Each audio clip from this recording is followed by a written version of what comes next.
Hello everyone, this is What If Fanfic and today I'll bring you What If Naruto was a Fuinjutsu prodigy. The link to the story will be in the description. If you want to hear a fanfiction, please comment down below. Now on to the story. Naruto Uzumaki had a problem. He realized this early in life. Everyone seemed to speak in some code he simply couldn't understand, not fully. Like there were nuances or something he just couldn't grasp. People made no sense to him. And yet, they fascinated him. He watched people a lot to see if he could find a pattern, and while he sometimes thought he did, it was never as consistent as he'd like it to be. Confounding people were. What made matters worse is that these people, for a reason he hadn't always known, simply didn't like him. When he was 7, he asked a local shopkeep why he gave the young blonde such dirty looks, why everyone did. Granted, the Uzumaki didn't phrase it the best when he asked, "What's your deal?" The gentleman was startled that the notorious child would speak to him directly and so bluntly. "Nothing's my deal, leave," said the shopkeep, which caused Naruto to turn his head sideways in confusion. "Yes, there is. You dislike me, but I've never done anything to you. I want to know why." This caused the man to get nervous. He'd love to tell the kid that he didn't dislike him as he was afraid of him. He didn't think the kid was the fox, but how could a small child truly contain it? What if he got hurt or upset or even died? But how can you handle being afraid of a child? Even as a civilian? Dislike, disregard and ostracization was better than feeling fear. But he couldn't say that, couldn't admit his shame. He'd die doing it, so he simply brushed the small child away with his broom and closed his shop for the rest of the day. He'd drink all night, trying not to think about the unfairness of being feared and having no idea why. Naruto asked several more people that day and got the same answer. His Oji-san told him to stop asking the people, as they wouldn't say. He also said he wouldn't say. Naruto realized he was beaten but decided to extract a little sweetener if he wasn't going to get his answer, a favor from the Hokage. Because Naruto didn't get people, if he wasn't people watching, he spent much of his time either reading or playing/training in the forest. Books made sense. Nature made sense. People, Naruto would argue vehemently, did not. And it was this lack of understanding that had him initially do so poorly in school. The young Uzumaki wasn't dumb, he just didn't see the point in how the academy taught. They tell you to read a book and then present the same information to you in the same way as the book did. How is that learning? It's memorization, and it bored him. Iruka-sensei fussed at Naruto a lot to try harder. Naruto argued he would if they'd actually teach something useful. As far as Naruto was concerned, what passed for explanations were piss poor. The perfect example would be the clone jutsu. Naruto couldn't perform the clone jutsu. He knew it. Iruka-sensei knew it. His class knew it. When Naruto sought advice, he only got claptrap about lack of chakra control. Just improve your chakra control, Naruto. What does that mean? The better you control your chakra, the better you can perform your jutsu. But what does control mean? Is there a unit? How many units of chakra does the clone jutsu take? You just have to feel it, Naruto. You've been an utter disappointment. The unknowing Jinchuriki said, and Iruka watched the 8-year-old walk out of his classroom. Naruto would face similar trials. His taijutsu was okay but limited because he didn't have a training partner and developed bad habits because of it. The skills he could develop without help were some of the better of the class, not the top but not middle of the pack either. An 8-year-old Naruto had planned to resign himself to being a stranger in a strange land for forever, to never fully understand people or their things. Until, one day, Iruka-sensei gave a brief demonstration of basic Fuinjutsu. The blonde was instantly hooked. He couldn't explain it, but it just made sense, the symbols and how they flowed and the end product. He needed to learn that art. He even called in his favor from Oji-san to do so. "Now, Naruto, you must be extremely careful with even the basics of Fuinjutsu, and your calligraphy must be perfect. If I see you being irresponsible, I will take your materials away until you mature." Define irresponsible, Oji-san. Attempting things you haven't properly prepared for, rushing through the levels when you have firmed up your skills. What if I demonstrate the required skills through some sort of project or test before I move to another level? Naruto asked. That would be sufficient. Then we have an accord. The blonde said, reaching out hand. The aged Hokage smiled as he shook it. Naruto had a slightly elevated speech pattern as refined his skills through reading aloud. As the subjects increased in difficulty, it shaped his word selection. One last thing, you can't skip the academy no matter how interesting you find Fuinjutsu, Hiruzen said and cackled at the boy's pout. He'd had that issue early on and knew to stipulate Naruto's continued attendance or the boy would just pursue his interests relentlessly. The day Naruto got the 10,000-page volumes on Fuinjutsu, several guides on calligraphy, and the calligraphy set was life-changing. He made steady progress for the rest of school year with his chosen topic. He'd basically foregone doing anything but the bare minimum as far as bookwork went, but still did well on the practical exercises. Iruka-sensei wasn't happy but couldn't do much as the Nara heir did the bare minimum as well. He'd managed to make it through the first 2 volumes by the end of the academy year, progressing by 1 volume every 2 months. Hiruzen remained impressed. The first 2 volumes were the basic of basics, seal recognition, the foundational languages of seals for the first part, culminating in the storage seal. The second was an introduction in synced and localized reactions, i.e. explosive tags, as well as building multifaceted arrays. Naruto got a warm feeling when his Oji-san praised him. When he asked what that meant, his Oji-san said it was likely a mixture of several emotions. That when someone was praised it made them feel proud and acknowledged, the feeling increasing when someone close to them did so sincerely. It was the first time Naruto realized you could feel multiple emotions at once. He realized that complicated his theories on why people reacted the way they did, as he was making erroneous assumptions on their emotional state. He'd have to return to the drawing board. When the summer break occurred, Naruto was able to make significant leaps in his sealing abilities, which lead to the increase in many of his other skills. As the summer break approached, the blonde knew there were many things he wanted to get accomplished and without a plan he'd be inefficient. His Oji-san stressed the importance of efficient working habits, to maximize productivity. Naruto, trusting his Oji-san, read several books on project management. He first identified his mission, which was to find a means to address as many deficits in his shinobi skills as possible. First and foremost would be chakra control. In order to do this, he had to figure out why his chakra control was so bad in the first place. He'd find his solution through seals. Volume 3 of his Fuinjutsu books was about manipulating chakra networks. This volume demonstrated how chakra suppressor, paralysis seals, shock tags and even resistance seals worked, how they connected to the chakra system and the effects on the body. The volume included a detailed diagram of the chakra system along with the placement of every tenketsu. Volume 4 included the beginnings of barrier and other security seals, include methods to detect chakra and motion. Naruto finished them the first month of his break, and as they inspired him he didn't move on to any other volumes. Naruto was determined to fix his chakra control. He experimented with 12 different designs, with dozens attempts at each, before he found a satisfactory sealing array to measure chakra. He was fortunate his Oji-san participated so he'd have a comparison. The blonde was surprised when his chakra reserves were comparable to his Oji-san's and realized that was not normal. When he learned that, he immediately went to the library to read up on chakra networks, and it didn't take long to find that one's chakra network expanded as one aged/trained and chakra capacity expanded with it. He reasoned his network simply wasn't mature enough to handle his chakra, and control exercises wouldn't fix that reality. Naruto realized his reserves were basically flooding his network. He needed to find a way to direct the excess chakra away, find a method to expand his network so it could handle the flow of his chakra or both. As the blonde sketched ideas about a supplementary chakra network, he ran into a serious problem. There would be no way for him to apply this kind of seal unto himself. Another issue was the giant, complex seal found on his stomachs. It wasn't until he ran to his Oji-san would he find a solution for one by discovering the other. Hiruzen had no visible signs of distress as his favorite blonde calmly inquired about the seal on his tummy.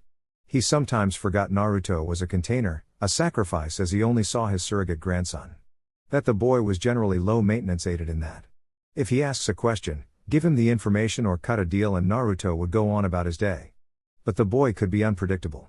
His early isolation made it difficult for him to express his or accurate gauge other people's emotions. He often had to verbalize how he was feeling and be told directly how others would as well. Outside of the guilt of Naruto being affected in such a way, he simply didn't know how the boy would handle the information. He may accept it with no problem or it may overwhelm him. Hiruzen didn't want to take the chance, so he did something that should have been below the god of shinobi. He bribed the Uzumaki with a jutsu if he waited until he graduated to find out about the seal and didn't attempt to decipher it.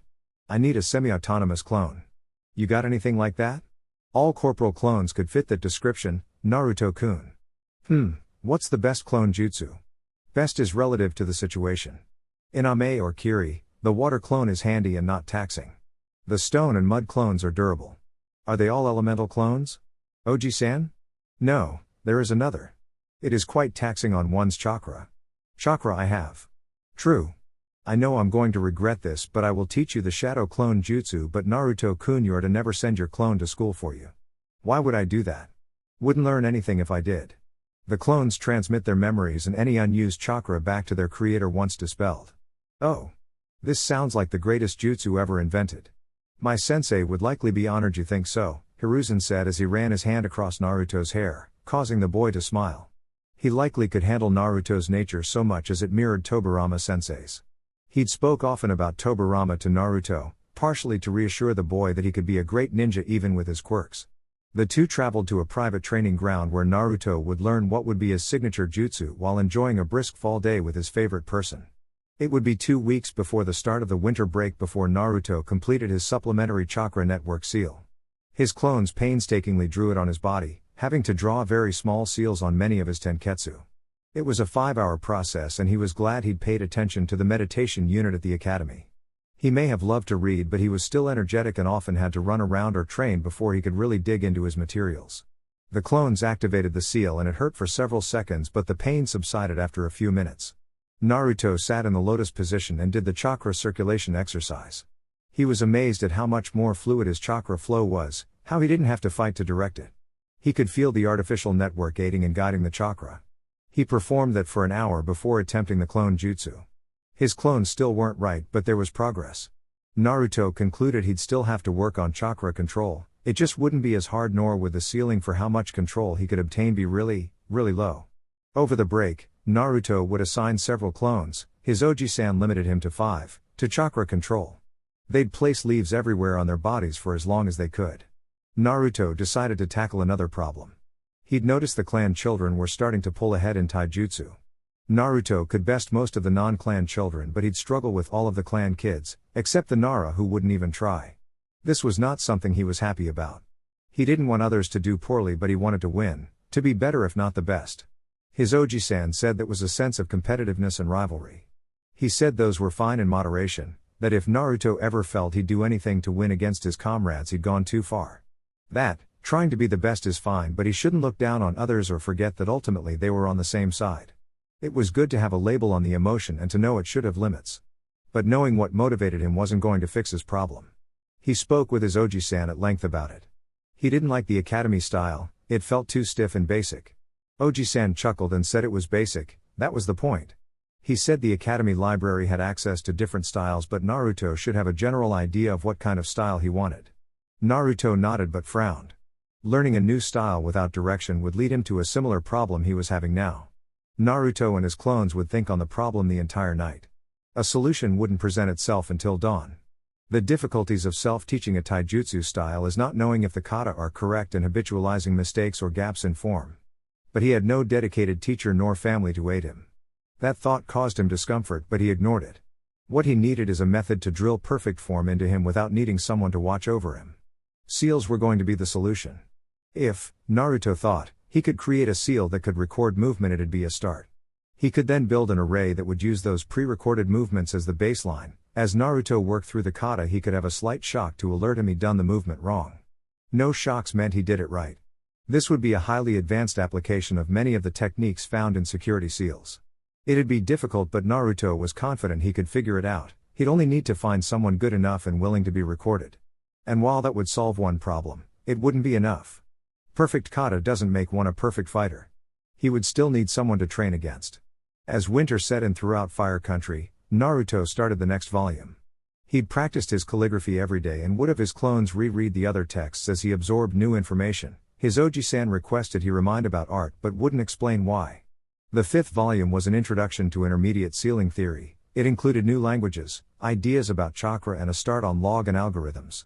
The volume also discussed how to translate various elements of ninjutsu into Fuinjutsu, focusing mainly on infusing elements into barriers and ideas on how to suppress jutsu. It was difficult for the Uzumaki, and he had to consult many outside texts and his Oji-san, but he managed to work through it in 3 months' time, finishing right before spring. The 6th volume was focused on application. Techniques on increasing the speed. 1 wrote, how to write on the move. How to etch seals into hard surfaces, such as rocks or foundations, to increase their stability.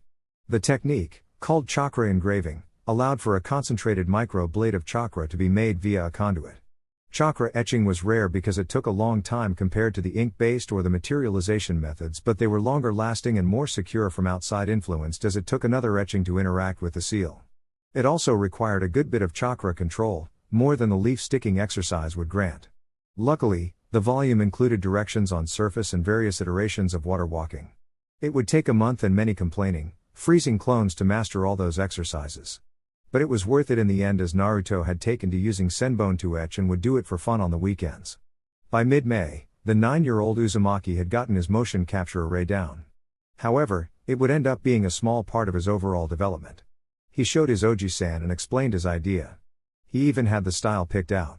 It was Penchak Silat, a style mostly practiced by the southernmost tribes during the Warring Clans era. It was rarely practiced now, but his Oji-san knew someone that was familiar with it and agreed to request the Jounin's help. Naruto met the Jounin a week after the summer break began, and the man was unusual. "Hello, you must be the most youthful Naruto-kun?" The bowl-cut, green-wearing Enigma shouted. Naruto was located on the Hokage's private training ground. It had several clearings, a large pond and even some rock formations, but was mostly obscured by extreme tall trees. "Hi. Although, I'm not the youngest in my class, so I'm not the most youthful," Naruto answered. His Oji-san stressed the importance of being honest outside of ninja missions. "Ha ha ha ha, youthfulness is not about age, Naruto-kun. Even our August Hokage is alight with the flames of youth," Guy said, and then adopted a nice guy pose. Naruto wasn't taken aback by his enthusiasm, it found it interesting. "So, a metaphor?" "Yes, exactly." "Oh, okay, then. Should we get started? I don't want to take up too much of your time." "Yosh, let's get started."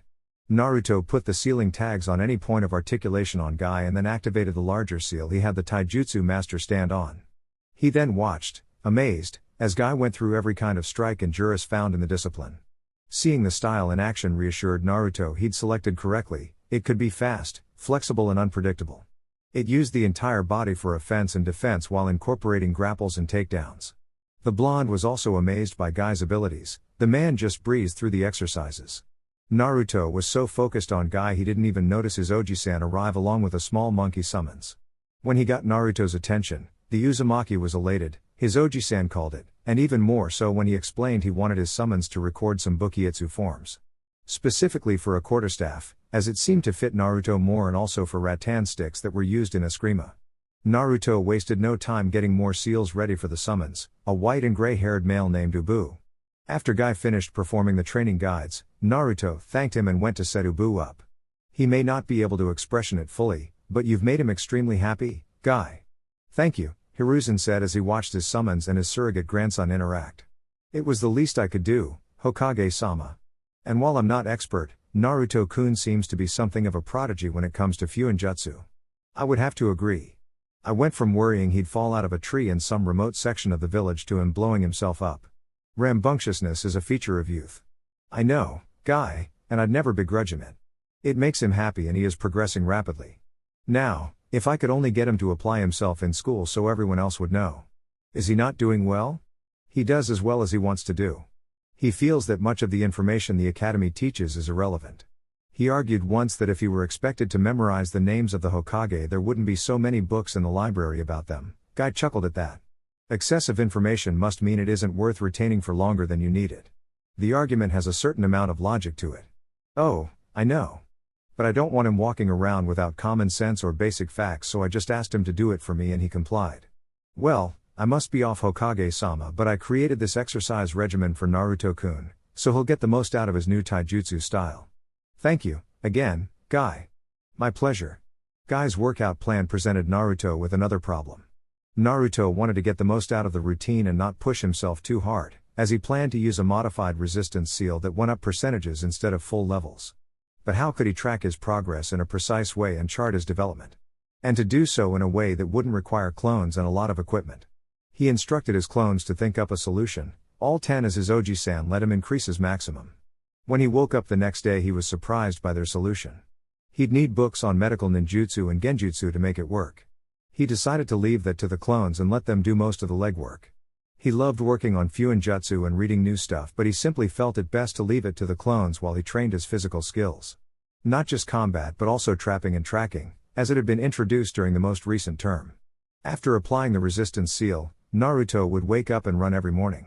He'd alternate between normal and ninja running. He'd then do some stretching to increase his flexibility and some strength building exercises, various types of push-ups, for example. Next, he'd roll out his seal and practice Taijutsu and Bukiitsu. He'd spend 2 hours on each, alternating days between staff and Eskrima work. Except for Sundays, that would be his day of rest. He'd hunt and forage for his lunch and take an hour break after. Then he'd practice his shuriken jutsu for an hour. He'd utilize kunai, shuriken and even senbon since he had them for etching.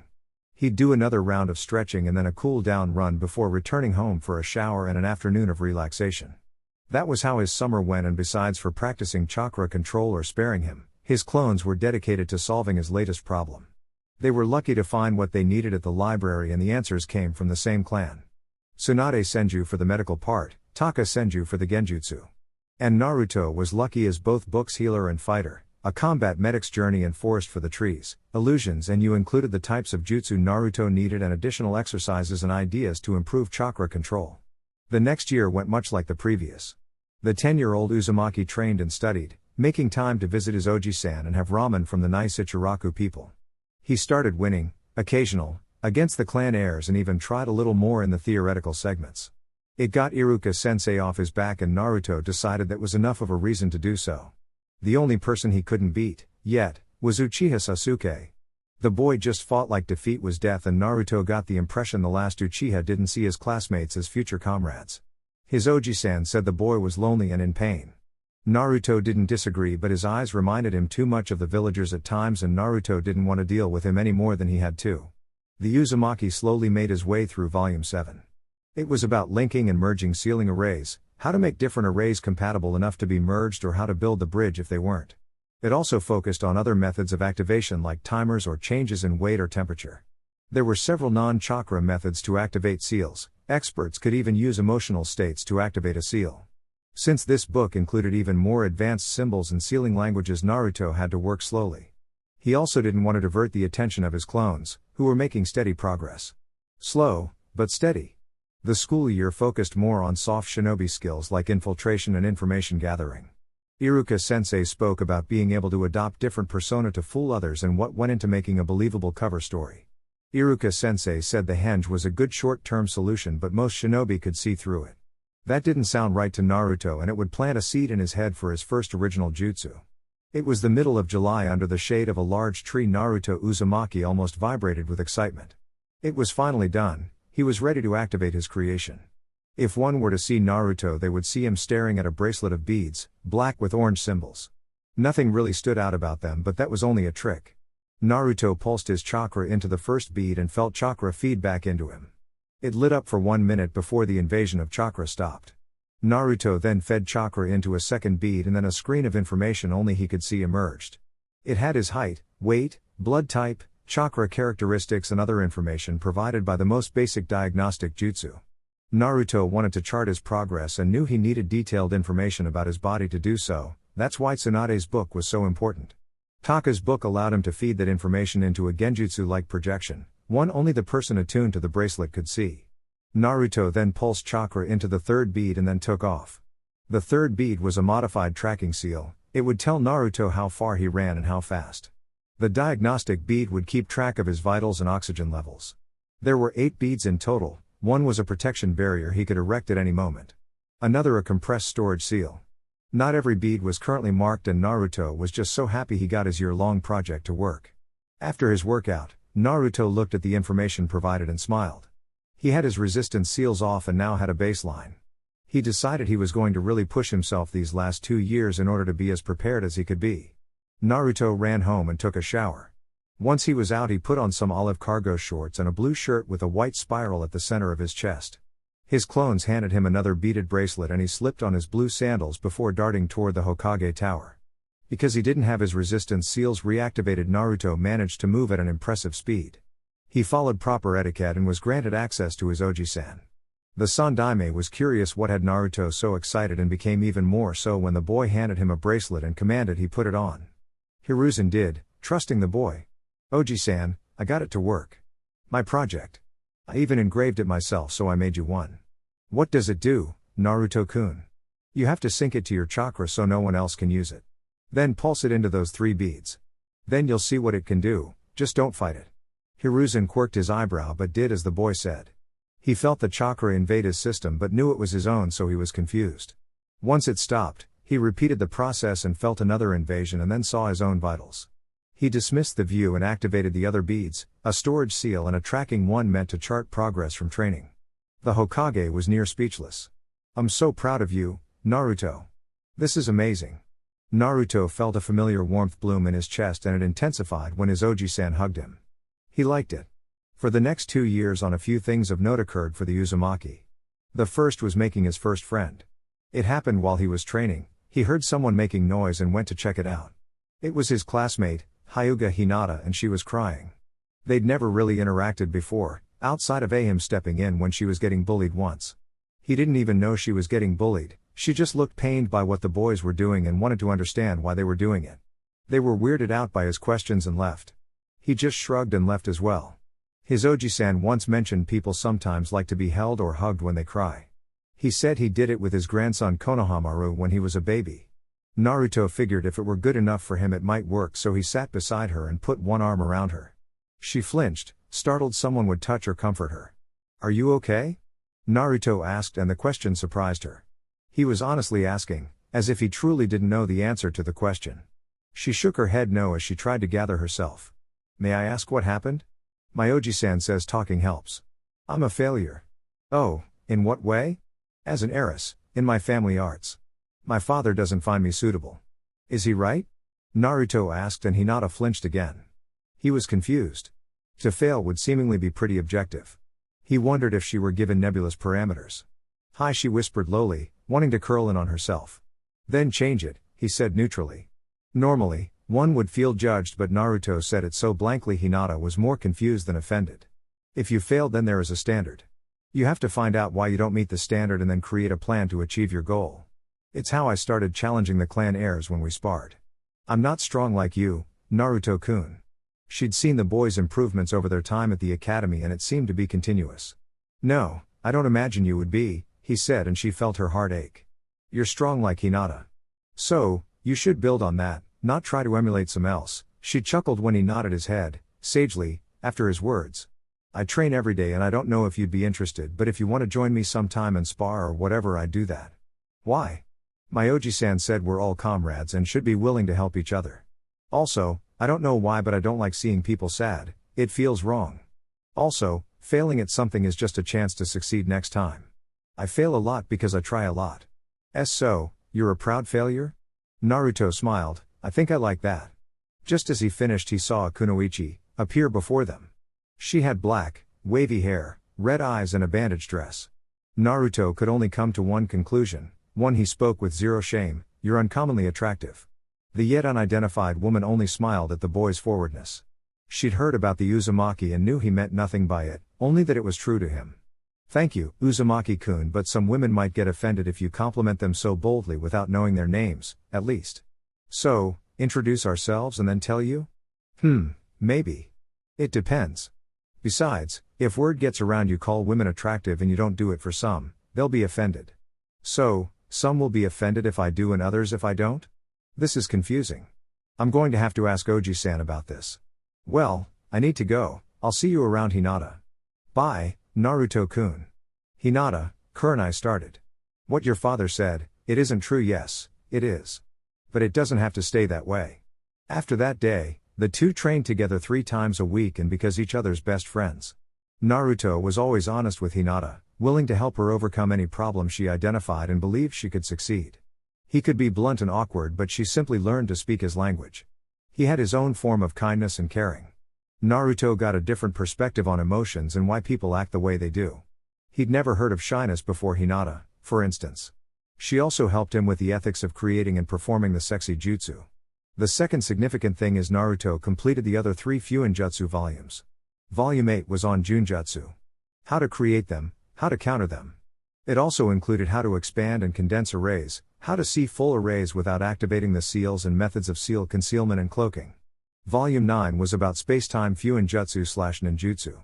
Mostly it covered summoning and advancing storage seals to create stable pocket dimensions, but it led to Naruto's next project and the third significant thing.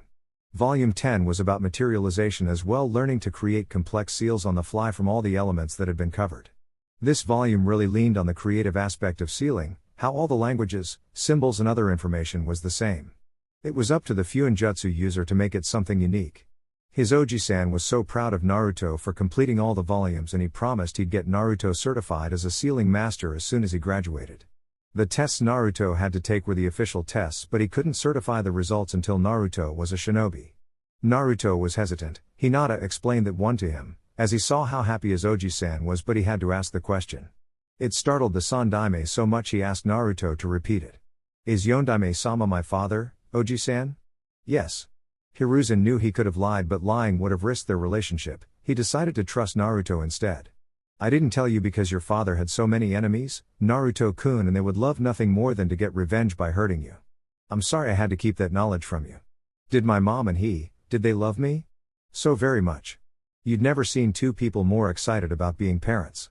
They'd be so proud of you, Naruto-kun. Both were masters of Fuinjutsu and would be delighted you continued your clan's specialty. I'm an actual Uzumaki? Yes. Kushina Uzumaki was your mother. Hiruzen watched as Naruto processed the information. He shifted through several faces and Hiruzen felt the need to ask, Naruto-kun, how are you feeling? I don't know. Like I miss something I never had. Wistful, Naruto-kun. It means yearning or longing, that's what you're feeling. Oh. I don't think I like it. I think it's making me sad and I don't like that either. Hiruzen went and hugged his grandson. I know, my boy, I know. But even negative emotions should be felt as they are a part of you and can help you grow. It shows even if they were taken from you so early, you three were bonded and that goes beyond life and death. Don't let your emotions control you, but don't deny them either. They make you human, they make you real. He felt the boy nod his head against his chest as he rubbed his back soothingly. The two would speak about his parents, Naruto enraptured by the details. Hiruzen promised to start funneling his inheritance to him as soon as he opened up an account at a shinobi bank, but made it clear Naruto was to tell no one until he was at least a Chunin, but preferably a seasoned Jounin. Naruto agreed and they party company, the boy seeming lighter. The final significant event was Naruto learning what he contained. It felt weird, knowing what so many people were afraid of, that he and the seal couldn't really hold back the Kyuubi. It also felt weird knowing his dad did it and his mom was once a Jinchuriki, the term his Oji-san used. Oji-san said there was little choice and it would have been dishonorable to select another child. He said no one knew of Naruto's status until the age of 3 and he promised if he ever discovered who leaked it he'd murder them where they stood. Naruto told him it was okay, it was good to know. He didn't feel much in the way of negativity. The people hadn't been very welcoming, but there wasn't much to do. Besides, he had Oji-san and Hinata and even Yuhi-san. That proved he could make connections. So, that's what he'd do. As Naruto sat beside Hinata, reminiscing about the last several years, he barely noticed Hinata take a seat beside him. He smiled at his friend, acknowledging her arrival, and she smiled back. Hinata had changed over the last 2 years. She was still quiet and reserved but not as shy or insecure. They had fought and struggled but gained a sense of confidence in herself. She realized there was no magic to improving oneself. It was just hard work. And while she may have been easily discouraged in the past, she was not afraid of hard work, she just had to realize there wasn't some personality trait she was lacking. Every day she, with the help of her friend and her caretaker, she pushed herself. The developments hadn't gone unnoticed within her clan, even if her father hadn't recanted his previous statements about her overall worth. Hi, Naruto-kun, she said. The Hyuga heiress was wearing a two-tone lavender jacket, blue pants with matching sandals. She wore her headband around her neck and her hair was to her shoulder blades. Good morning, Hinata, Naruto said. He'd also allowed his hair to grow out, the spikes staying as prevalent as before, two framing his face and hanging over his headband. He wore an orange and black jacket with a red Uzumaki spiral on the back. His paints were black as well were his sandals, those coming up to his shins. Naruto still wore his beaded bracelet at all times. Hinata wore hers as well, the beads in indigo color with white irises patterned throughout.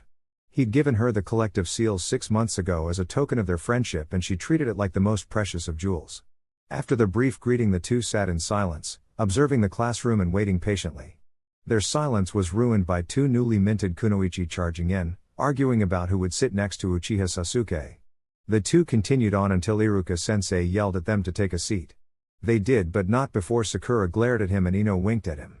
Naruto simply waved back, really not understanding why Sakuran-san was so mad at him. Soon after he turned 12 he told Sakura, Ino and Hinata that once they all reached sexual maturity he would be willing to engage in sexual acts with them as they'd likely be very attractive. He didn't think it was a big deal since it was 4 years away. Sakura-san freaked out and tried to hit him, which she failed to do. Eno laughed and said he was much too forward. Hinata blushed and explained it was indecent to make such an offer with girls he barely knew. He awed and never brought it up again, but Sakura-san has had a sincere dislike of him ever since. Now, I will announce your teams, do not interrupt me. Iruka-sensei said and began listing the teams. Some distance away, Hiruzen shepherded Kakashi through Naruto's apartment. It was a decent-sized apartment for a child. A living room with a red couch and chair. A coffee table and television. There was also a desk in the corner with books stacked on it. There was also a weapons stand containing a wood quarterstaff and 2 rattans.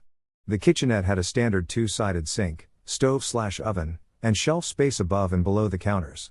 Kakashi rummaged through the shelves and the fridge. He was mildly surprised at what he found: fruits, vegetables, nuts and recently hunted game. Dairy products as well. The cabinets had instant ramen and granola along with necessary pantry items to cook. Not what I'd expect from a lifelong orphan. He asked me to teach him how to shop when he read a book about shinobi diets. Why did you need to come along with me, Hokage-sama?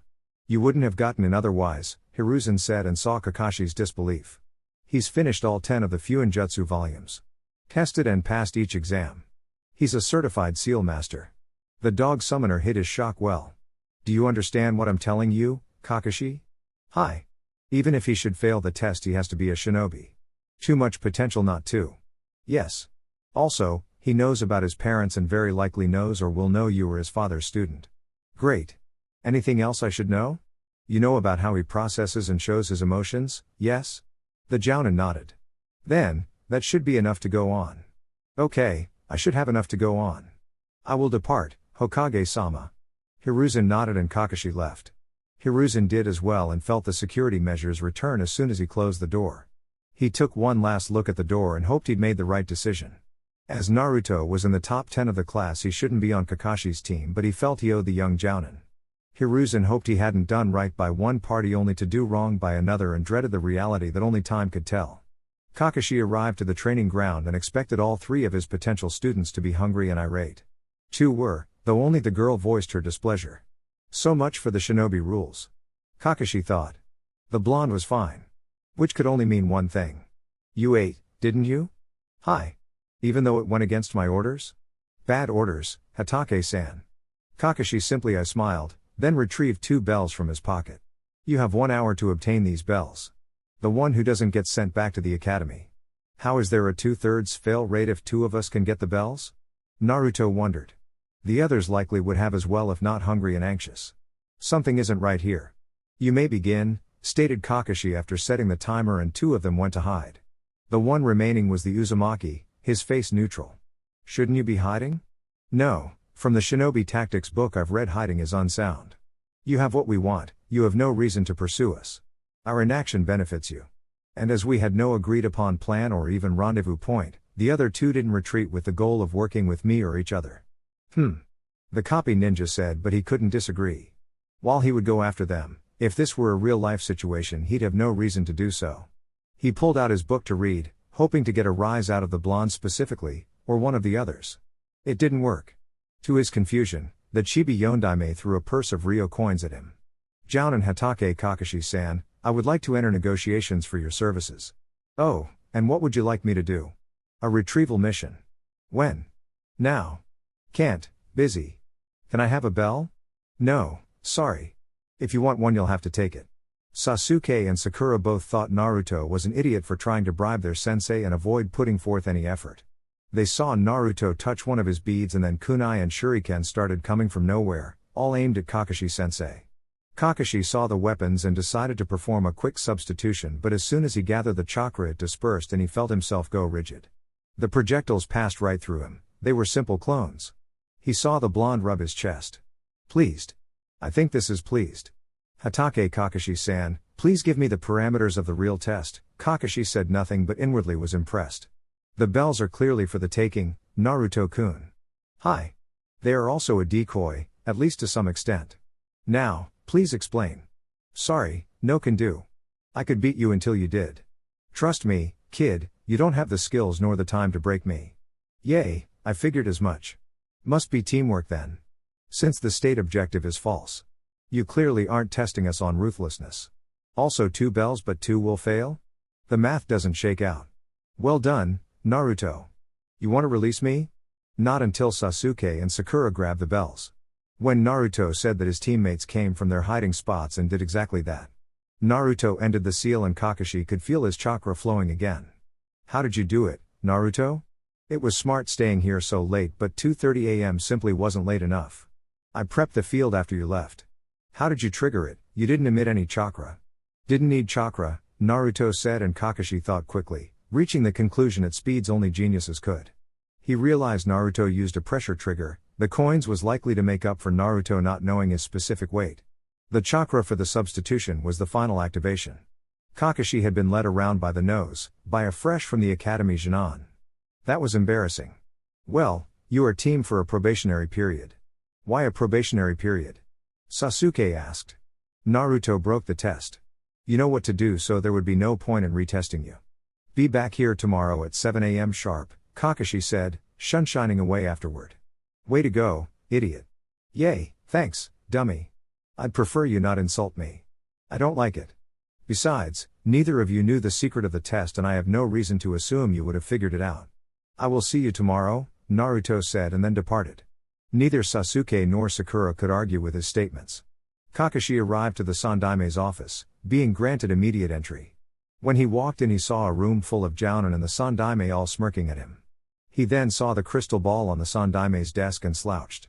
Team 7, provisional pass, he said, and everyone started laughing.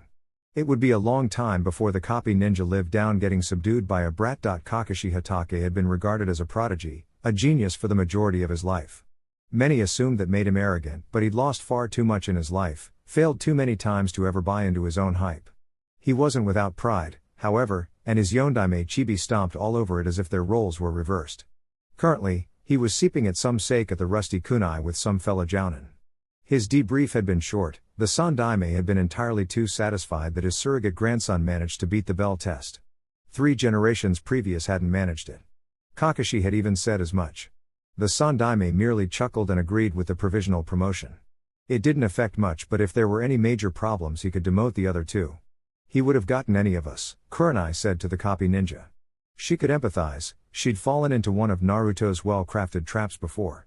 She was lucky the only witness had been Hinata. Uzumaki-kun is a prodigy. So is the Uchiha, so was the Hyuga last year. They still couldn't have beaten the bell test. Asuma observed and Kakashi shook his head at the man's short-sightedness. Even Kurenai had a bit of a scowl. Neither of them are masters at their craft, either.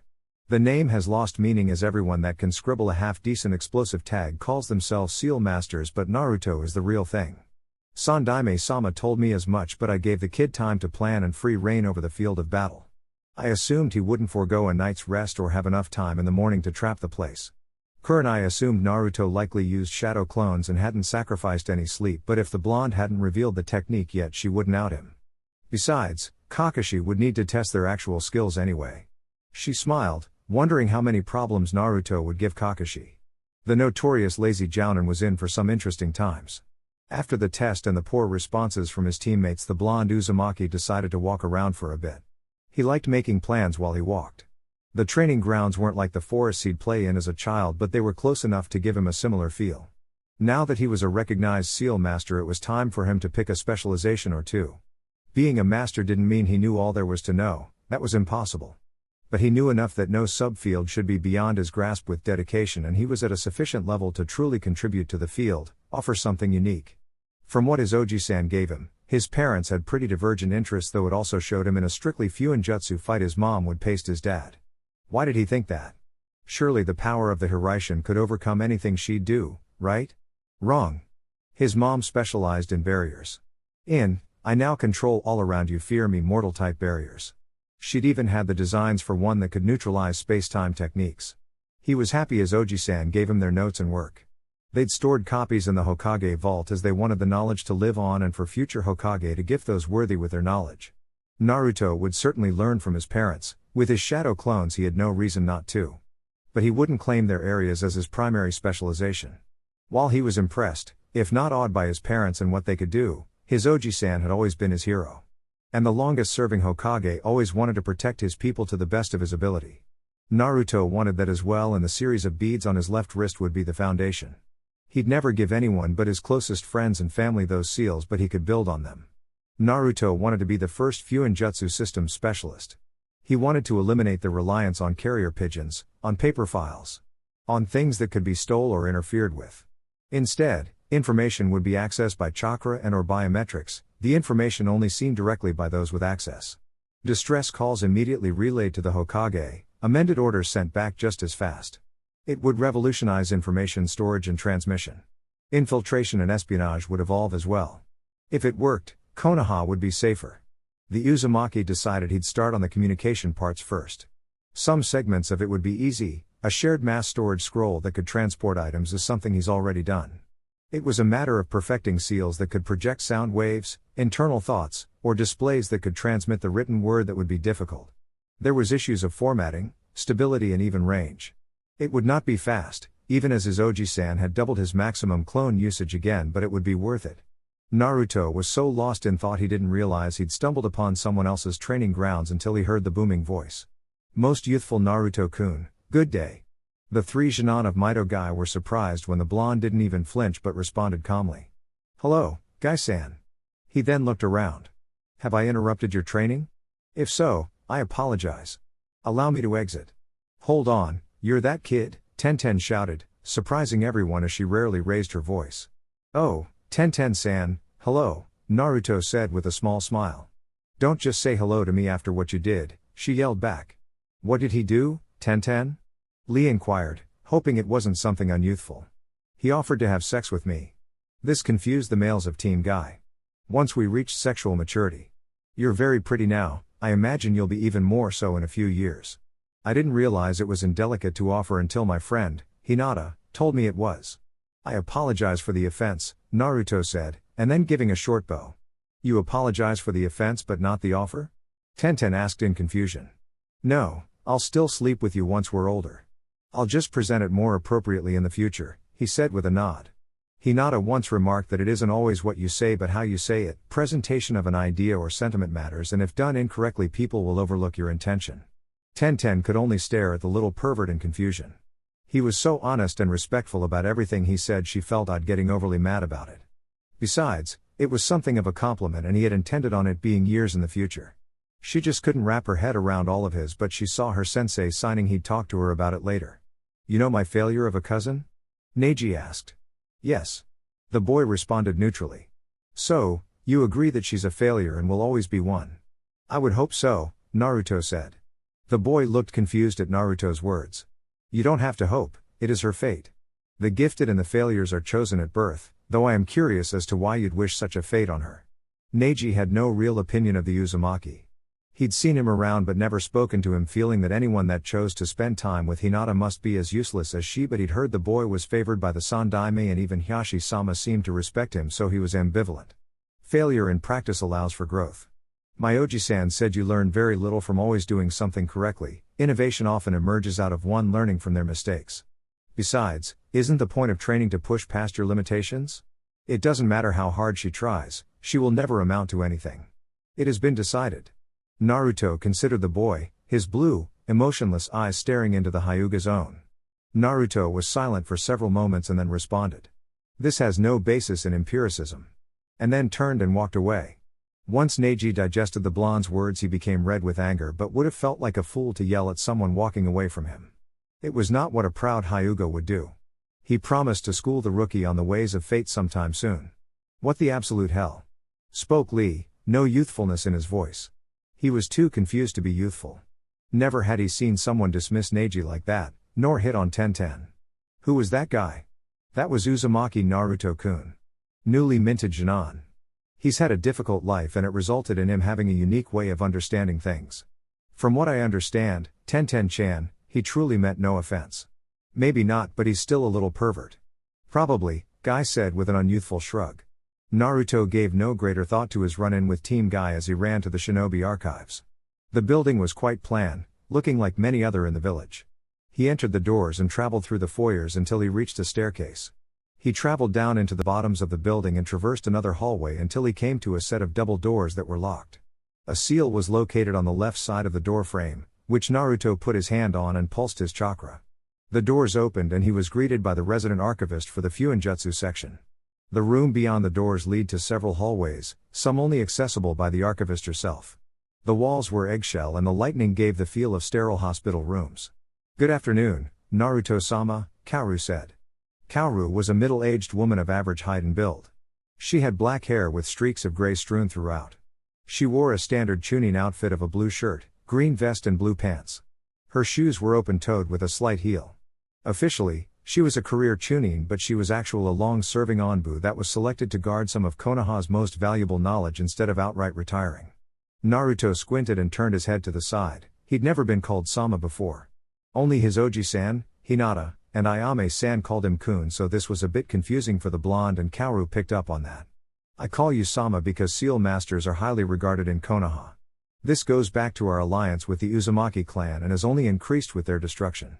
Many in the know will have great respect for what you've managed to accomplish, Naruto-sama." "Oh. He said but hesitated. "Yes? I don't know, I normally ask my Oji-san about this stuff.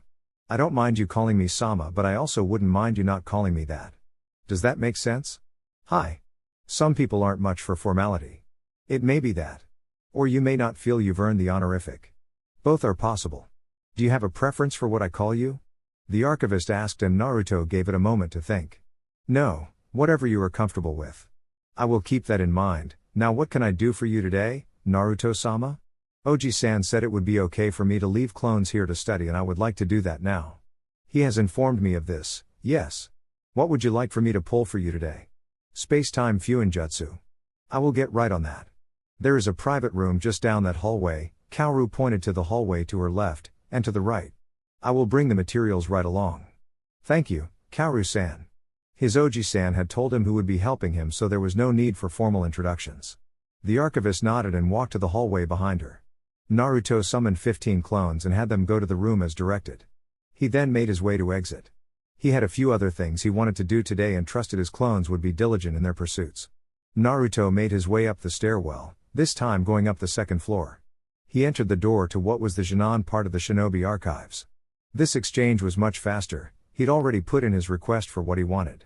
While a part of Naruto wanted to learn more ninjutsu, only having one additional to the Academy 3, he thought he should wait to see what his sensei was going to teach the team. Hatake sensei was the copy ninja, surely he'd leave them with a solid assortment of ninjutsu. However, there was one such jutsu that was necessary, as he'd have to travel across the village at a moment's notice. That is why his Oji-san cleared him to learn the Shunshine. When he was told, he felt excited and told his Oji-san as much. The kind Hokage smiled and said young ninja often enjoy learning new jutsu, it was normal. The second item was a book from Naori Uchiha called Truth of Illusions. He'd read and reread Toka Senju's book and a few other guides available to Academy students, though all were less helpful than the Senju's tome. He was hoping this book would further increase his knowledge of the illusionary arts and yin release. Naruto reasoned that his information transmission seals would have to be good at utilizing yin release, as it was chakra formed, or coded, to deliver information. He'd done well thus far with his Fun beads, but he would need to get better to do more. There was also the reality that anyone the least bit chakra sensitive could tell he had a lot of it. He hadn't learned to repress it much, just enough to not alert the animals he hunted. But that would be his trick. If people felt his chakra, they would never assume he could perform genjutsu, and by the time they realized it, it'd be too late. His Oji-san once said deception is a game of layers within levels. A shinobi should be slow to assume but quick to verify, and Naruto Uzumaki would not be an average shinobi. While Naruto had spent time with Yuhi-san during his joint training with Hinata, it felt wrong to lean on her expertise, as she was contracted to aid Hinata, not him. He also had nothing to trade, or so he felt, and wouldn't initiate a transaction on those terms. When he started taking missions, he hoped to get a moment of her time then, when she was free. He got his materials and left the building, intent on getting some lunch. He'd cracked open his book, reading as he walked. He'd managed to avoid most obstacles, but, unfortunately, another distracted individual crossed his path and toppled over Naruto as she was moving quite fast. He was startled by being crashed into by a much taller person, the book pressed against his face so he couldn't see anything. Swiftly he was yanked up and back on his feet. "Shit.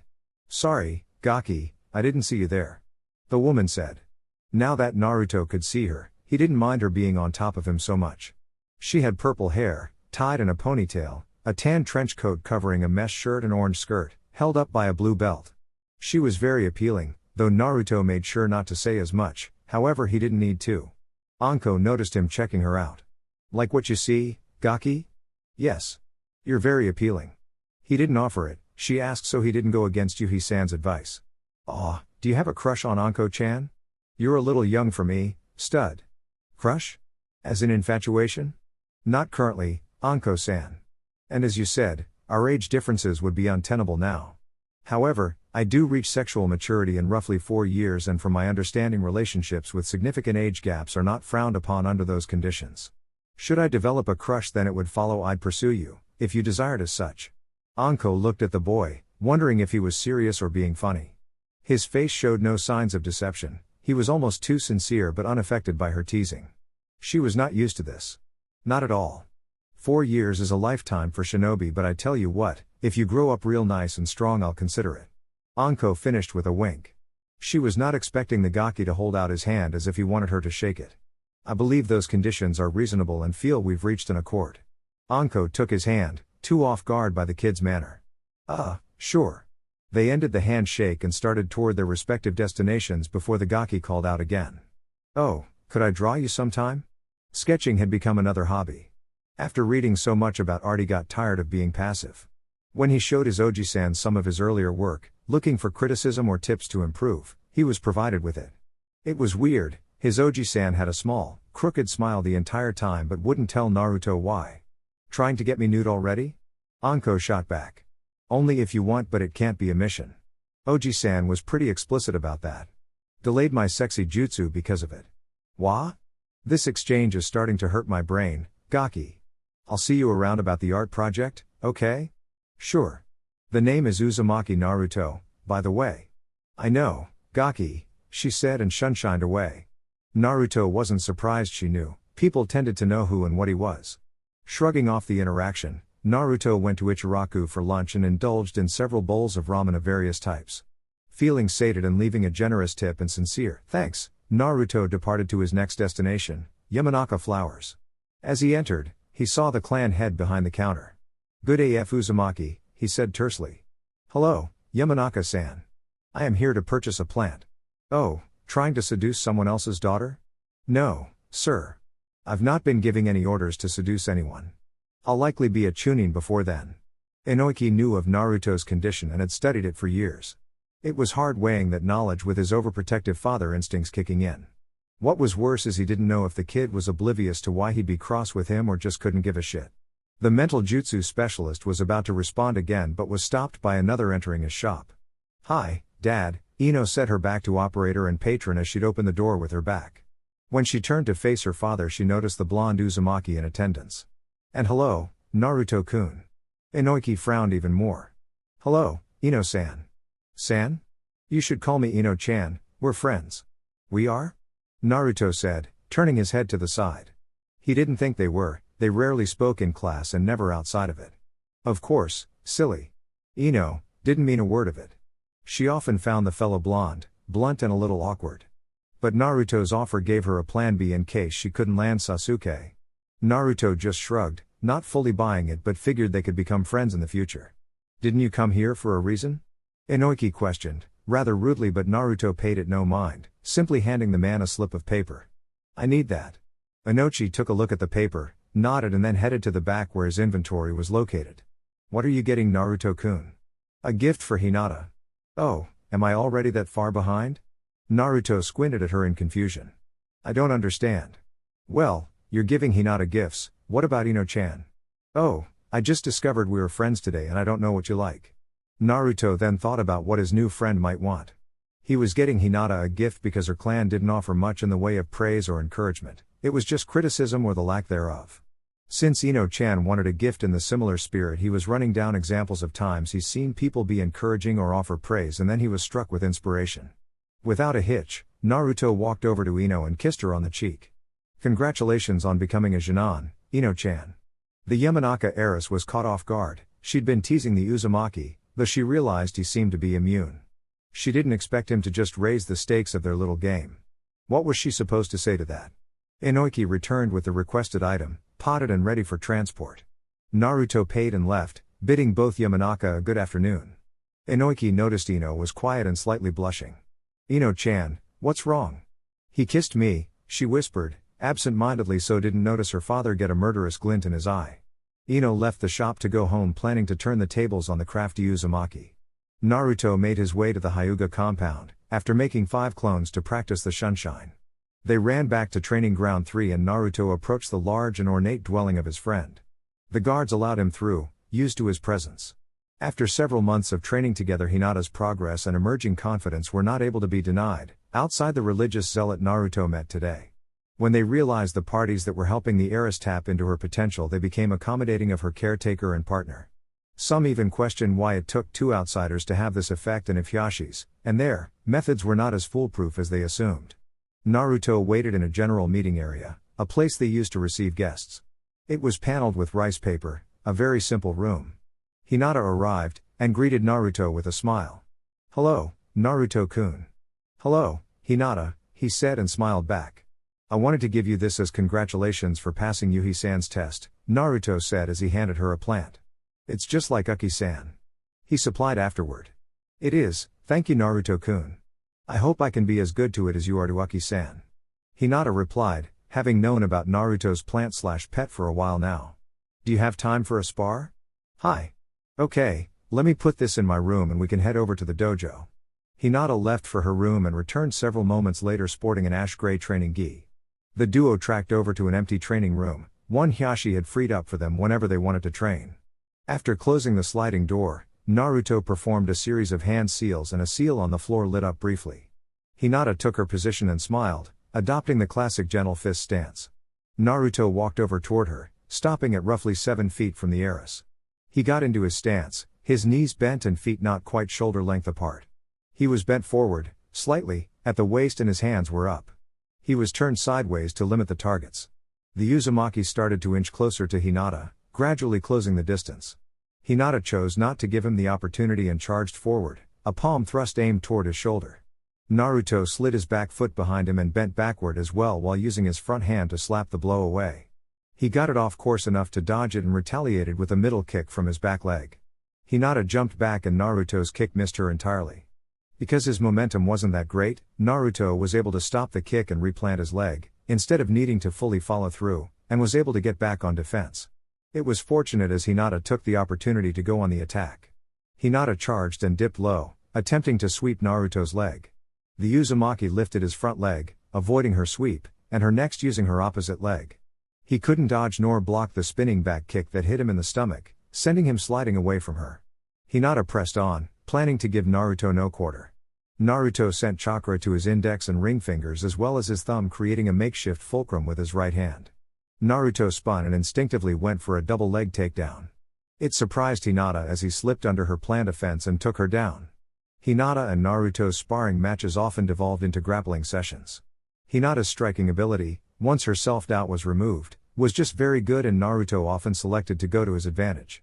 This led to Hinata studying a grappling discipline herself, Jujutsu, and with her natural grace and flexibility she was very good at it. She closed the gap between her and Naruto as he'd managed to do the same with his stand-up. As such, Hinata was not overly concerned when she was taken down, having managed to avoid giving up the full mount position. Naruto slid into side mount, his body perpendicular to hers, and grabbed her wrist.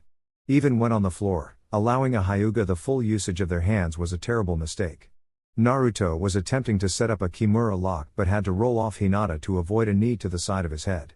The Hyuga heiress rolled over and returned to her feet, once again pressing the action. Naruto stayed low as he ducked and dodged her palm thrusts and finger pokes. He saw a gap in her offense and raised up swiftly, attempting to clip her with his forearm. Hinata swayed backward, which left her unable to defend against his clinch or the knee to the body that followed. Taking advantage of her bending forward, Naruto attempted a fireman's carry as one arm went between her legs and he tried to shift her body weight over his back, around his shoulder blades. Hinata recognized the attempt and rotated, instead using her legs to wrap around Naruto's neck from the back as the two rolled to the ground. Naruto got untangled from her legs and grabbed the kick that followed his exit. He then noticed, Hinata had toenail polish on. A deep blue, it looked nice. So distracted he almost didn't duck under the kick aimed at his head. He didn't expect Hinata to land on the leg that attempted to kick or for her to make another attempt, landing it in his chest. He was take off his feet and had a finger pointed to his temple before he could recover. "I win," Hinata said with a smile. Naruto only nodded, the pain in his chest making it a tad difficult to breathe, but it was subsiding fast enough. Both walked over to a side of the dojo, off the sparring mats, and took a seat. As was their ritual, both synced their Fuin beads and began to rewatch their spar. The seal Naruto initially activated was a modification of the motion capture, and Naruto found a way to relay the information to one of his Fuin beads. Since Hinata had the same seal, they could see the same recording, but only they could. They would watch their spars and pick out their flaws as well as their improvements. Hinata noted Naruto needed to work on his footing more, and he agreed. Hinata needed to work on managing opponents that shifted levels often, her assumptions being on people standing upright. They picked out other things as they neared the end, and Hinata noticed something. Naruto-kun, what distracted you when you caught my kick?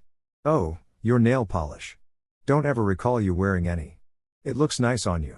I don't normally, Kurenai-sensei, and I went for a quick pedicure as celebration for becoming an official team.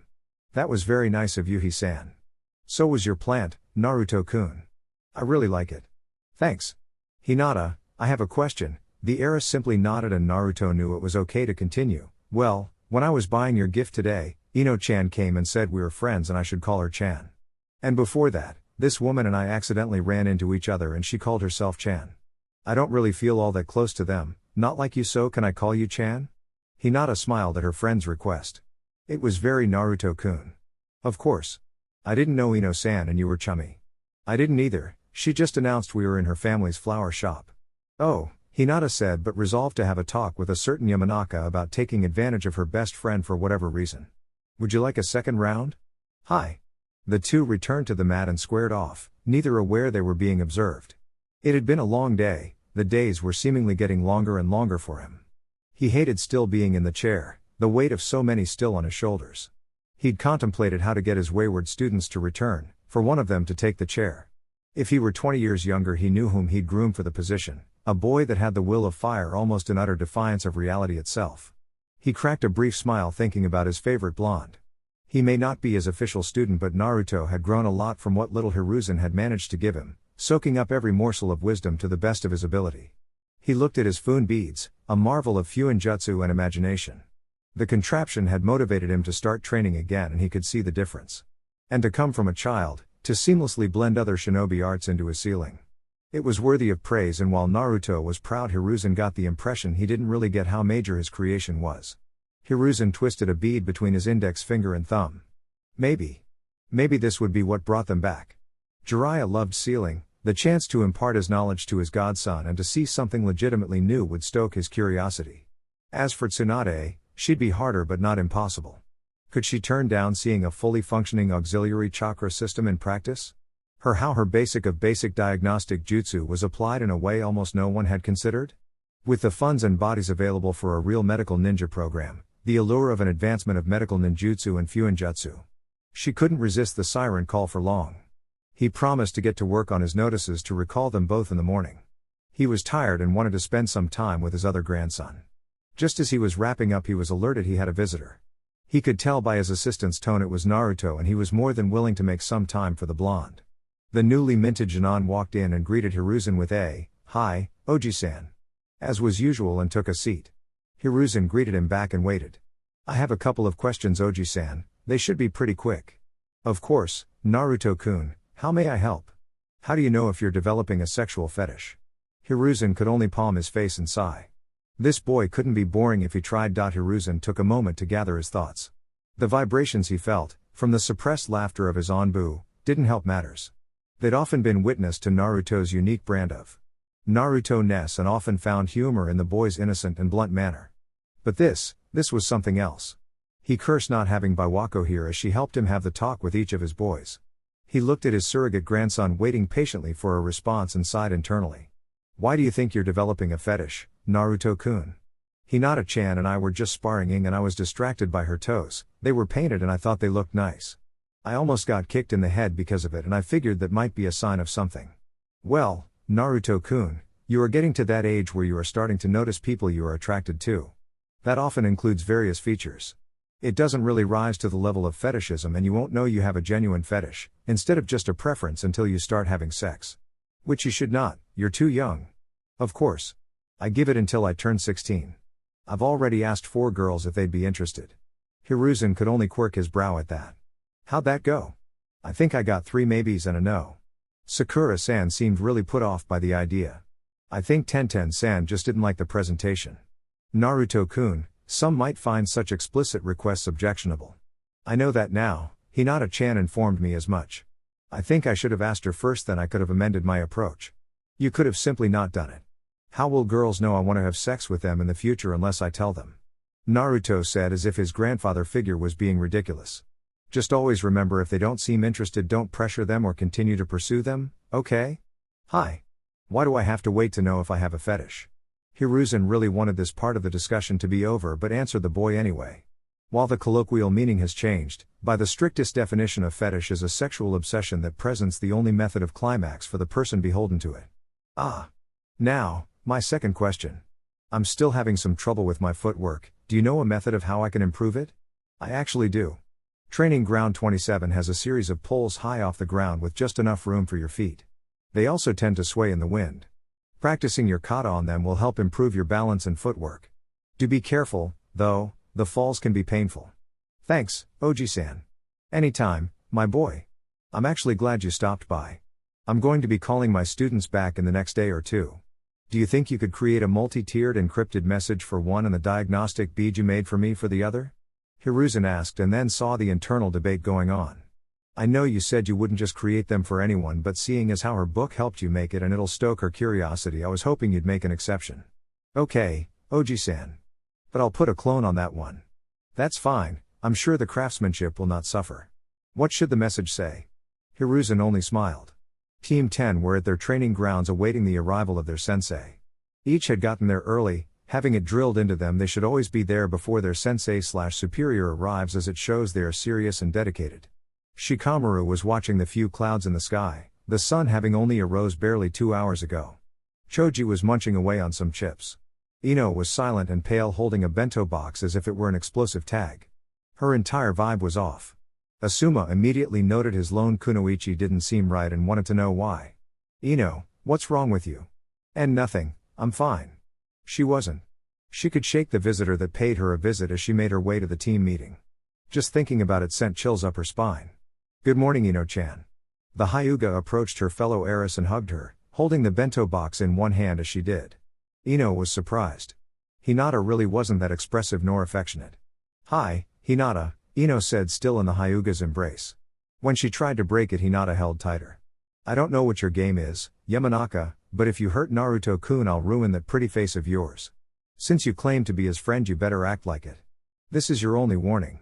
The Hyuga whispered and then, for punctuation, pulled Eno's head down and kissed her forehead.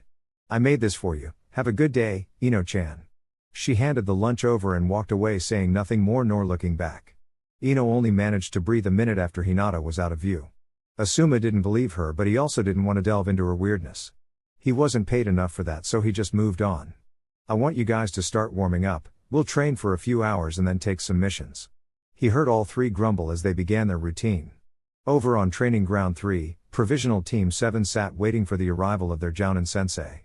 Sasuke was content staring off into space in silence. Sakura alternated between watching him and groaning about Kakashi being late. Naruto was occupying himself with the encryption seal as Oji-san wanted.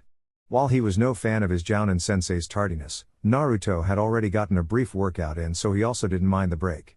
His day started at 4:30 a.m. where he awoke and created a clone. By the time he was showered and dressed, the clone had already made a light breakfast and lunch and tidied up after himself.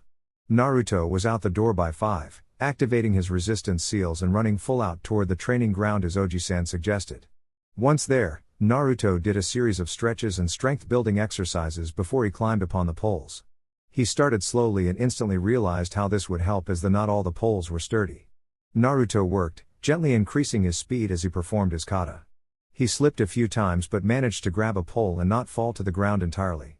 It was a brief session, so he only focused on his taijutsu, not knowing what Hatake-sensei would be assigning them. He left the training ground at 6:45 and arrived at Training Ground 3, via Sunshine, moments later, but remarked the jutsu still needed some work. He'd assign a few clones to it later. He arrived first, Sasuke and Sakura arriving in tandem. After about 30 minutes of waiting, Naruto began working on his extra assignment. The encryption was meant to be a challenge for an acknowledged seal master, Jiraiya the Toad Sage. Since he learned of his burden, Naruto had taken to looking at the seal on his stomach. He hadn't deciphered much, only that it was two 4-trigram seals overlaid on top of each other to create an 8-trigram seal. It was supposed to sporadically filter some of the Kyuubi's chakra, but the filter couldn't handle much. Naruto planned to improve upon it. There were multiple fail-safes, include a key to strengthen or loosen the seal. He planned to create a key as he wasn't comfortable with someone else being able to decide such things about his seal. He also noticed 2 foreign chakras housed in the seal. But that was it, really.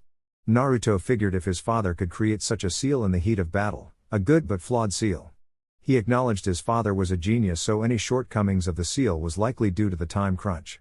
But if his father could create a moderately advanced seal, Naruto figured the Toad Sage could handle something a little more difficult. So, Naruto was designing the seal. Not on paper, he'd only draw the seal once his plans were solidified. To most, it would appear Naruto was staring off to space, but he'd managed to alter his Fuin beads.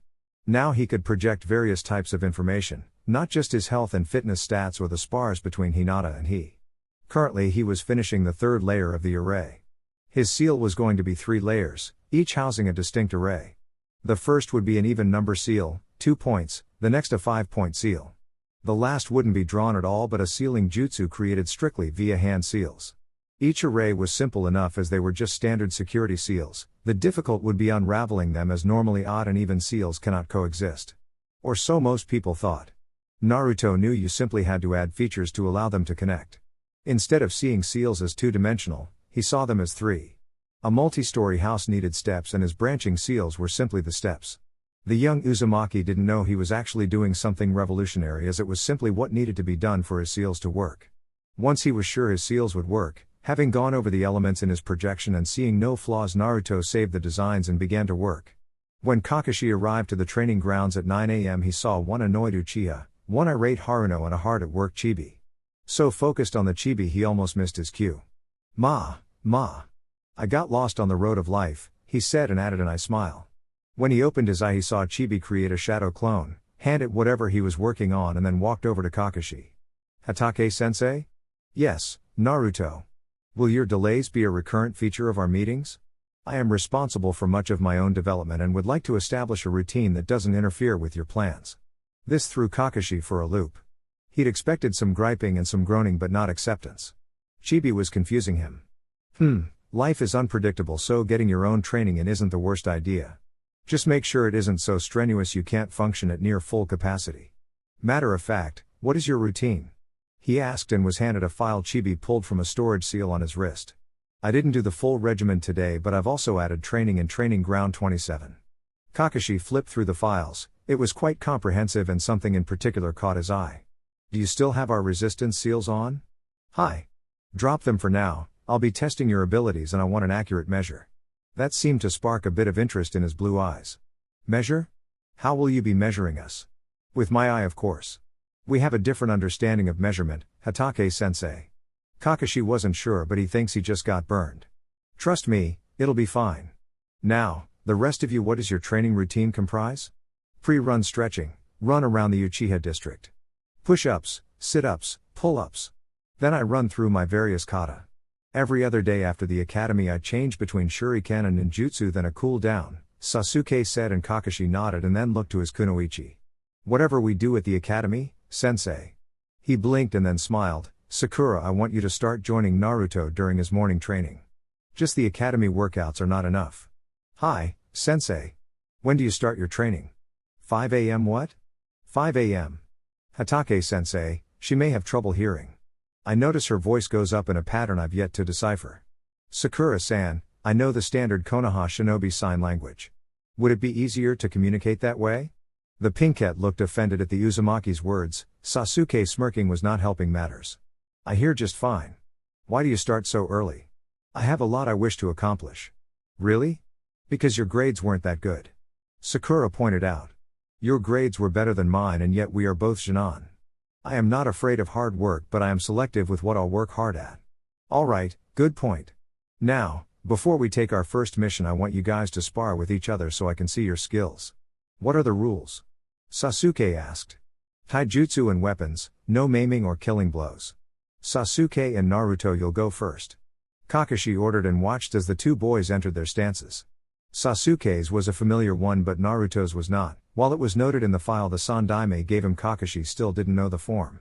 He was confused when he saw Sasuke go on the offensive. His was a counter-attacking style, but he quickly reasoned the boy was used to being physically and technically superior to his classmates. Kakashi observed that might be a habit in need of correcting. Sasuke was technically proficient and with decent power and good technique. He could see, however, the boy was getting frustrated as Naruto simply remained on the defensive and avoided or blocked all of the Uchiha's strikes. After an extended exchange, Sasuke disengaged and created some space. "Hatake-sensei, have you seen enough of Sasuke's skills? Can I attack now?" Kakashi simply nodded and witnessed Naruto unseal two metal rattans, holding each one in a separate hand. Annoyed by his performance and alerted by Naruto's request to attack, Sasuke decided to go on the initiative. He ran towards the Uzumaki again and tried to punch him with a straight right. He received two strikes, one just above the elbow and another above the knee, from the same rattan as Naruto circled away from Sasuke's strike. Without pause, Naruto used his other rattan to strike Sasuke's tailbone, causing the boy to bend backward in pain. Now fully behind Sasuke and not wasting any time, Naruto aimed for a high kick for Sasuke's left temple. Only Kakashi's superior speed and reflexive softened Sasuke from getting knocked out. Seeing how close he was to getting kicked in the head, Sasuke went wide-eyed for the briefest of moments before he turned and glared at Naruto. "You were never that good at the academy." "That is incorrectly, Sasuke-san," he said, putting his foot down as Hatake-sensei finally released his leg. "No, it isn't. You couldn't beat me when we sparred. I could have if I'd undid my resistance seals." "Then why didn't you?" Sasuke asked, getting annoyed. "Because I would have beaten you due to being physically superior. I wanted to improve my technique, and since the academy is meant for training and wins or losses didn't really matter, there was no point to decreasing my burden." "So, you were holding back the entire time?"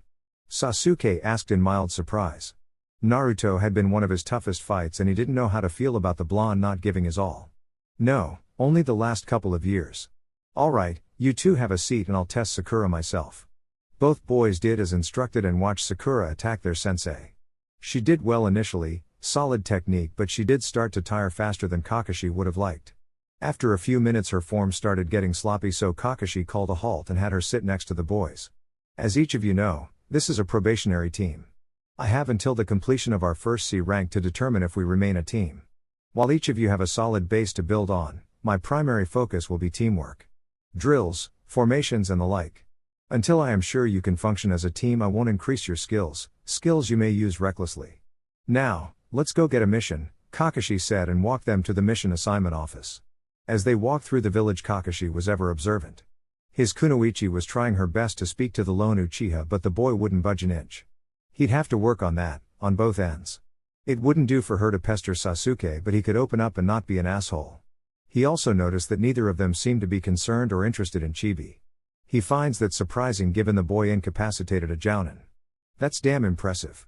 Chibi didn't seem to mind as he was staring off in space before nodding his head at nothing and then creating a shadow clone that immediately departed. Team 7 eventually made it to the office and Kakashi selected 2D rank missions for his team to complete. Elsewhere, we find the Honorable Sarutobi Hiruzen hard at work on his daily briefing and other items of import. He works through the documents at a steady pace until he is interrupted by his assistant alerting him to Naruto's arrival. Momentarily confused, as Naruto should still be with his team, Hiruzen calls him in and is informed by the clone that it is, in fact, a clone. Said clone wanted to drop off the encrypted seal as well as his Fuin beads.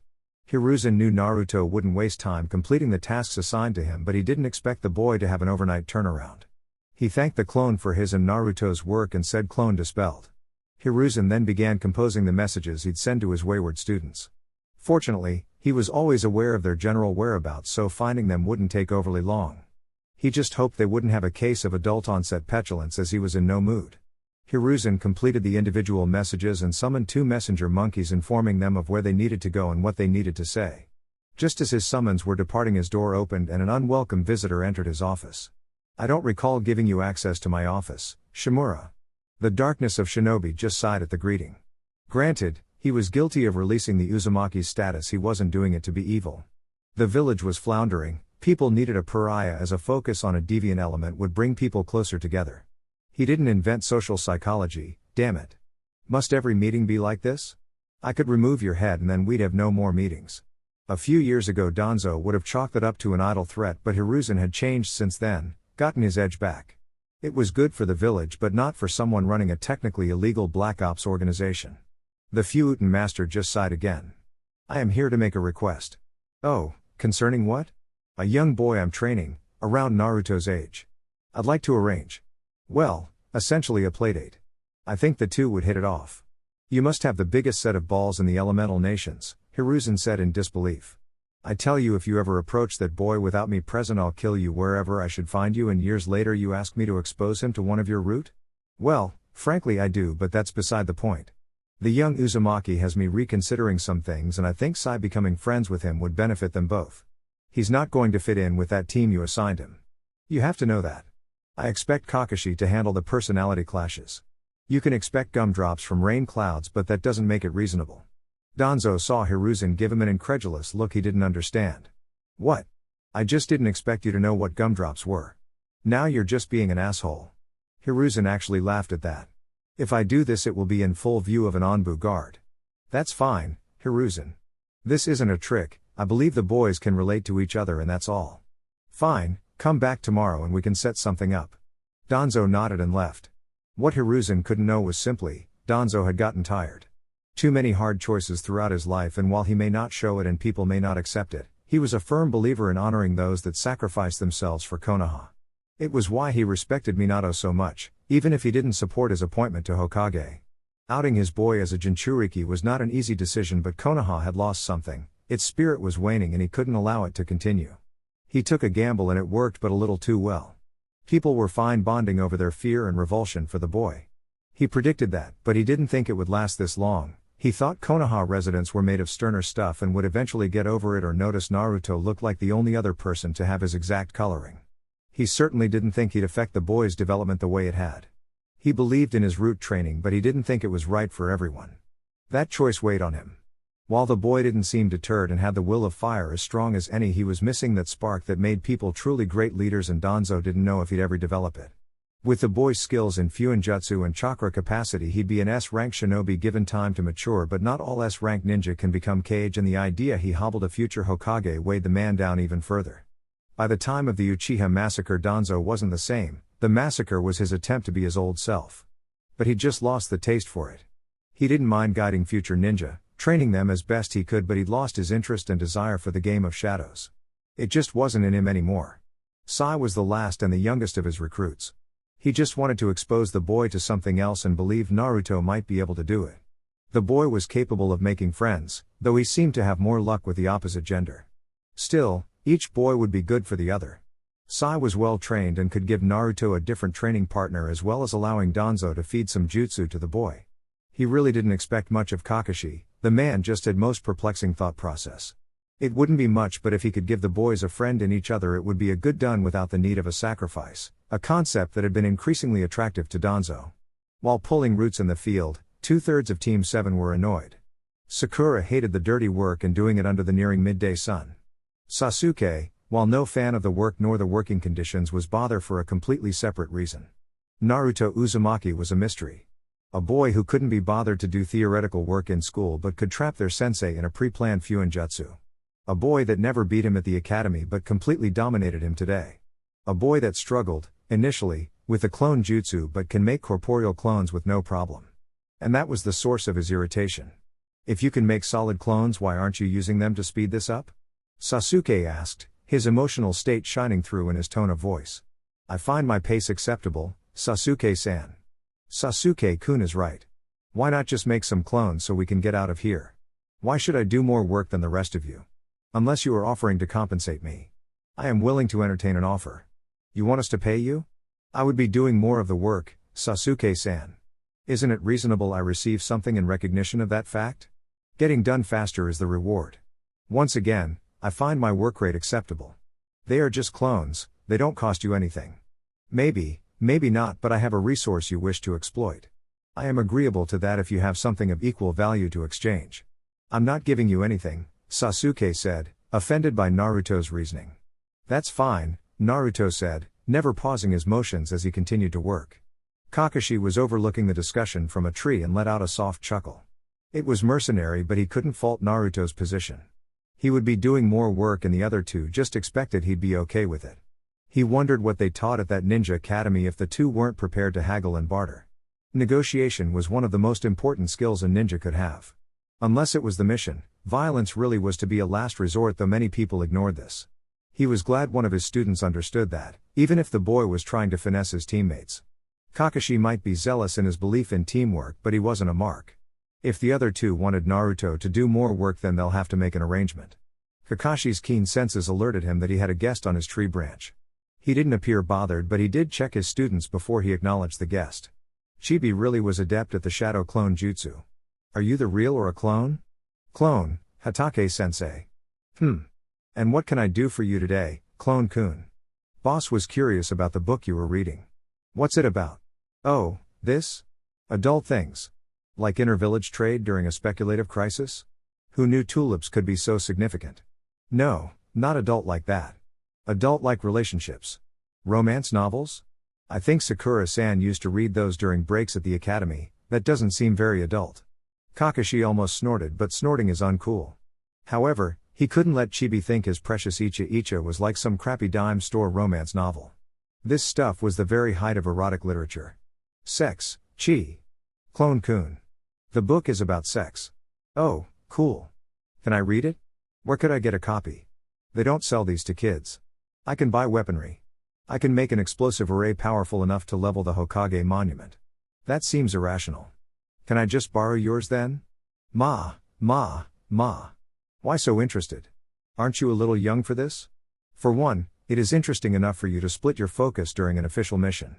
Additionally, research. Research? Hi. I have presented multiple women with the offer to engage in sexual intercourse. I may even get to date a kunoichi named Anko-chan. That last part made Kakashi react. Wait, time out. You asked out Mitarashi Anko? Not exactly, but she did say she'd consider it when I am older. Kakashi could only stare at the clone, wondering if he really could be this lucky. He needed to be sure. So, what about the Icha series will aid you in research? While there are guides to help perform sexually, fiction can aid in creativity. Yup, Chibi was a pervert in the making. And given his general demeanor, if Kakashi played this right, he could make his sensei's son into a cool pervert. No, Kakashi would aim higher. He would go for the very peak. His sensei's son will be a gentleman pervert. Kakashi couldn't believe it. Naruto was a once-in-a-generation find. Someone that could bring respectability to perversion. Seeing the clone of his favorite student staring at him, Kakashi spoke to continue the conversation. He recalled the boy having multiple offers out and wanted to get a feel for his preferences. So, of these offers Naruto made, are all of them kunoichi? He saw the clone nod. Why? I could say it was proximity being around, mostly kunoichi. But more so, boss likes pretty girls that can fight. Those words triggered a long-forgotten conversation Kakashi once had with his sensei. Sensei, why do you like Kushina-san so much? She's the exact opposite of you. I wouldn't say she's the exact opposite. Kushina can be a wonderfully kind and caring woman. And yes, she can be quite violent as well, but what can I say? I like a pretty girl that can fight. You'll be the one, Chibi. I'll make sure of it. Kakashi thought as he simply nodded at the clone's words while plans on top of plans formed in his head. What Kakashi couldn't know is that his resolve sent a shiver down the backs of several kunoichi who all simultaneously had a single thought, Kakashi bastard. They didn't and wouldn't know why for days to come. 2 days later, Jiraiya was not surprised to see a monkey summons waiting for him as he walked along his path. He was scheduled to meet another contact today in a southern village of the Land of Fire. He wasn't familiar with the summons, but his sensei had contacted him like this when something was time sensitive and couldn't wait for their normal check-in procedures. Jiraiya-sama, a message from Hiruzen-sama. The black-haired monkey said, coming up to Jiraiya's knee. He reached down to the monkey's outstretched hand and read the scroll. Jiraiya, contained within this scroll is an encryption seal designed by your godson and our most recent acknowledged seal master. If you cannot break the seal by the end of today, I expect you to return to the village immediately. If you can break them, then follow the directions contained therein. If you disregard this summons or delay your return, I will come for you personally, bow staff in hand. You don't want that, Jiraiya. Trust me. Hiruzen Sarutobi, Sandaime Hokage. Jiraiya read the note 3 more times to be sure he was truly absorbing what was on the page. His godson, Minato's boy, was already a seal master? At 12? That's prodigious even for an Uzumaki. A part of him just wanted to return, his sensei's test be damned, but another part of him, The seal master wanted to see what his godson could do. Granted, if the boy didn't specialize in encryption, he likely wouldn't produce anything that complex for a decades-long seal master, but Jiraiya would show him the finer points of security seals when he returned. The toad sage pumped Chakra into the storage seal at the bottom of the letter and watched as another scroll emerged. Jiraiya unraveled it, truly curious about what his godson produced. He looked it over, staring intently at the design. And stared. And stared. And stared. He then looked up at the summons, then back to the seal before looking at the summons again before exclaiming, "What the fuck is this?" Jiraiya would spend the rest of the day attempting to get a handle on the seal's design before summoning a toad to meet his contact and charging off to Konoha. Outside the land of vegetables, Tsunade sat under a shady tree, enjoying the cool breeze as her pet pig sat in her lap. Her longtime apprentice was in a field getting in a workout. Tsunade would join but was entirely too hungover to be bothered. Yes, it was just an excuse, as she could sober herself up anytime she pleased, but when you can punch holes through mountains and lift gamabuntas tanto, people don't question you too much.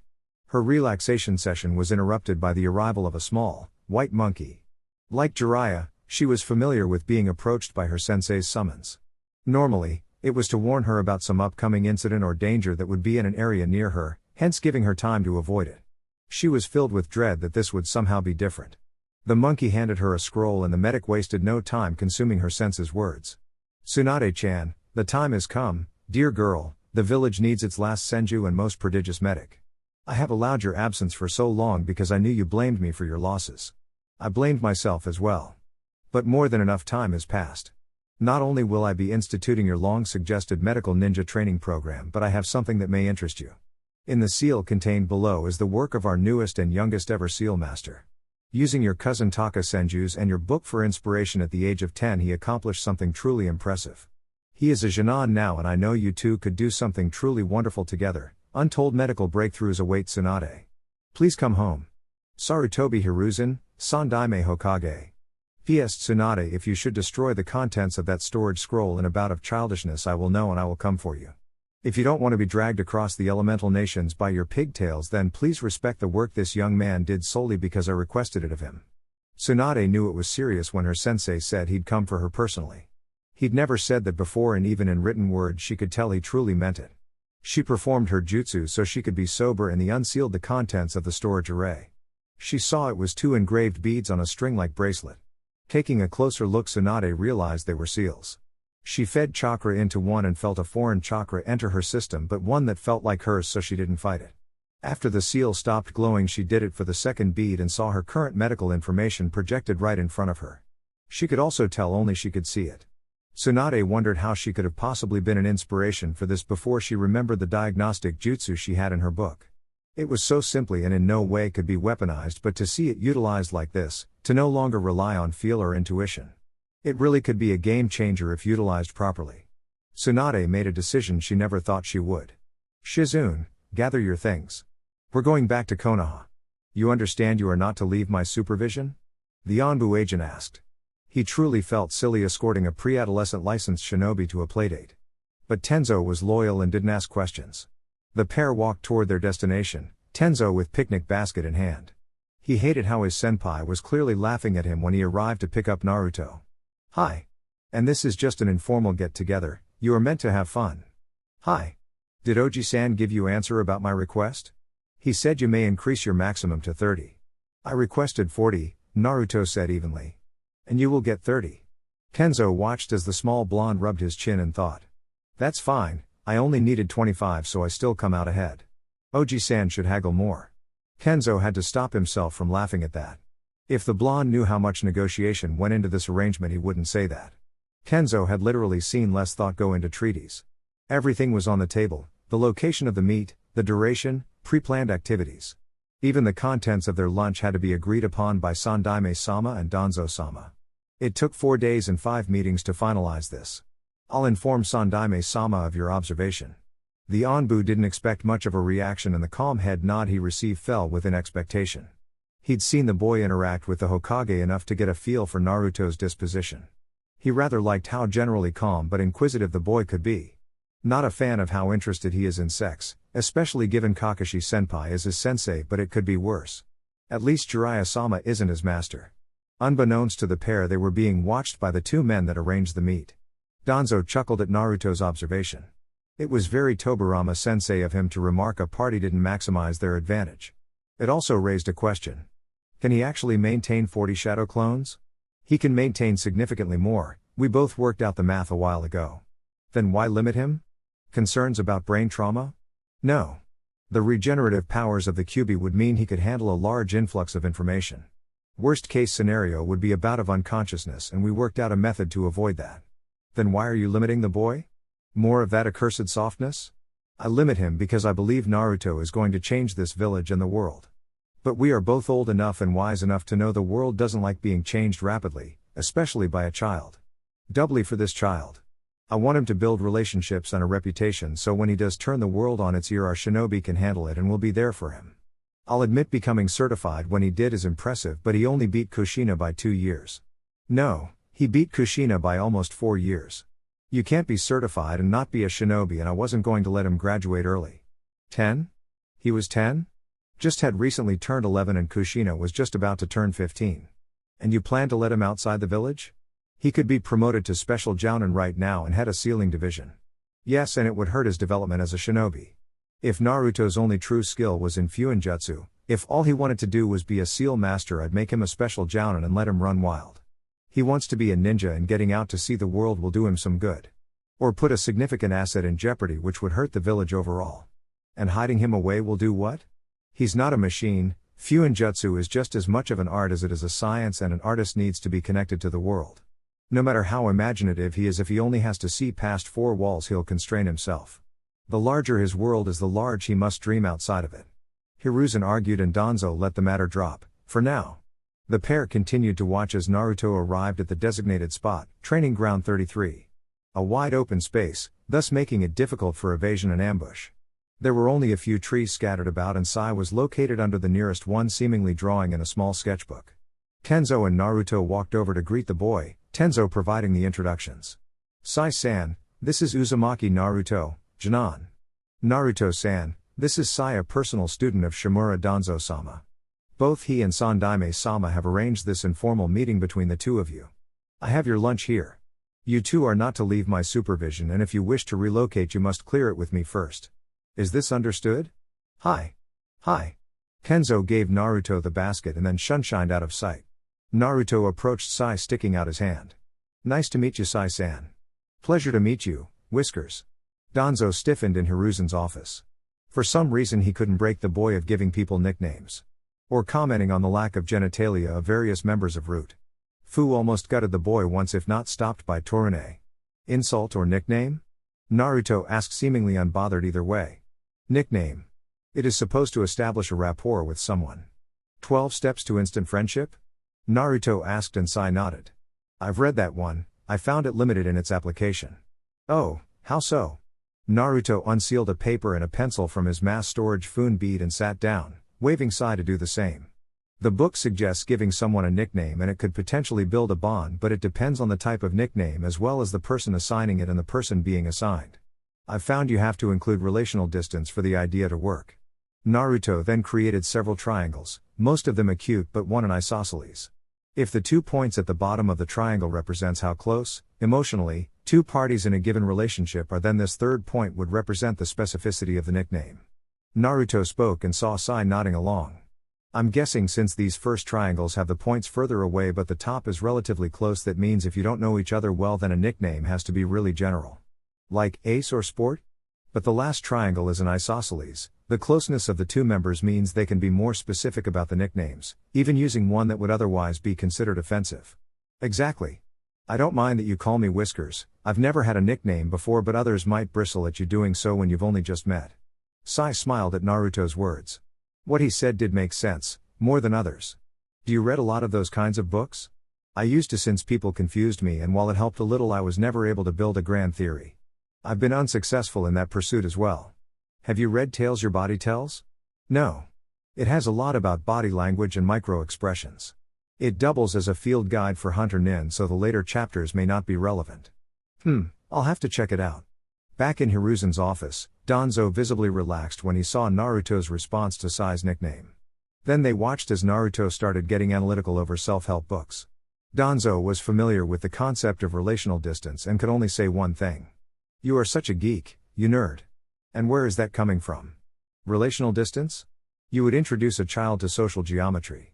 He asked me for suggestions about shinobi tactics and multi-party disputes. Besides, at least I didn't give him a field manual for Hunter Nin. What's your ideal gift for a newborn? An otachi. At least otachi are cool, unlike those sticks you used to play with, Danzo said, annoyed.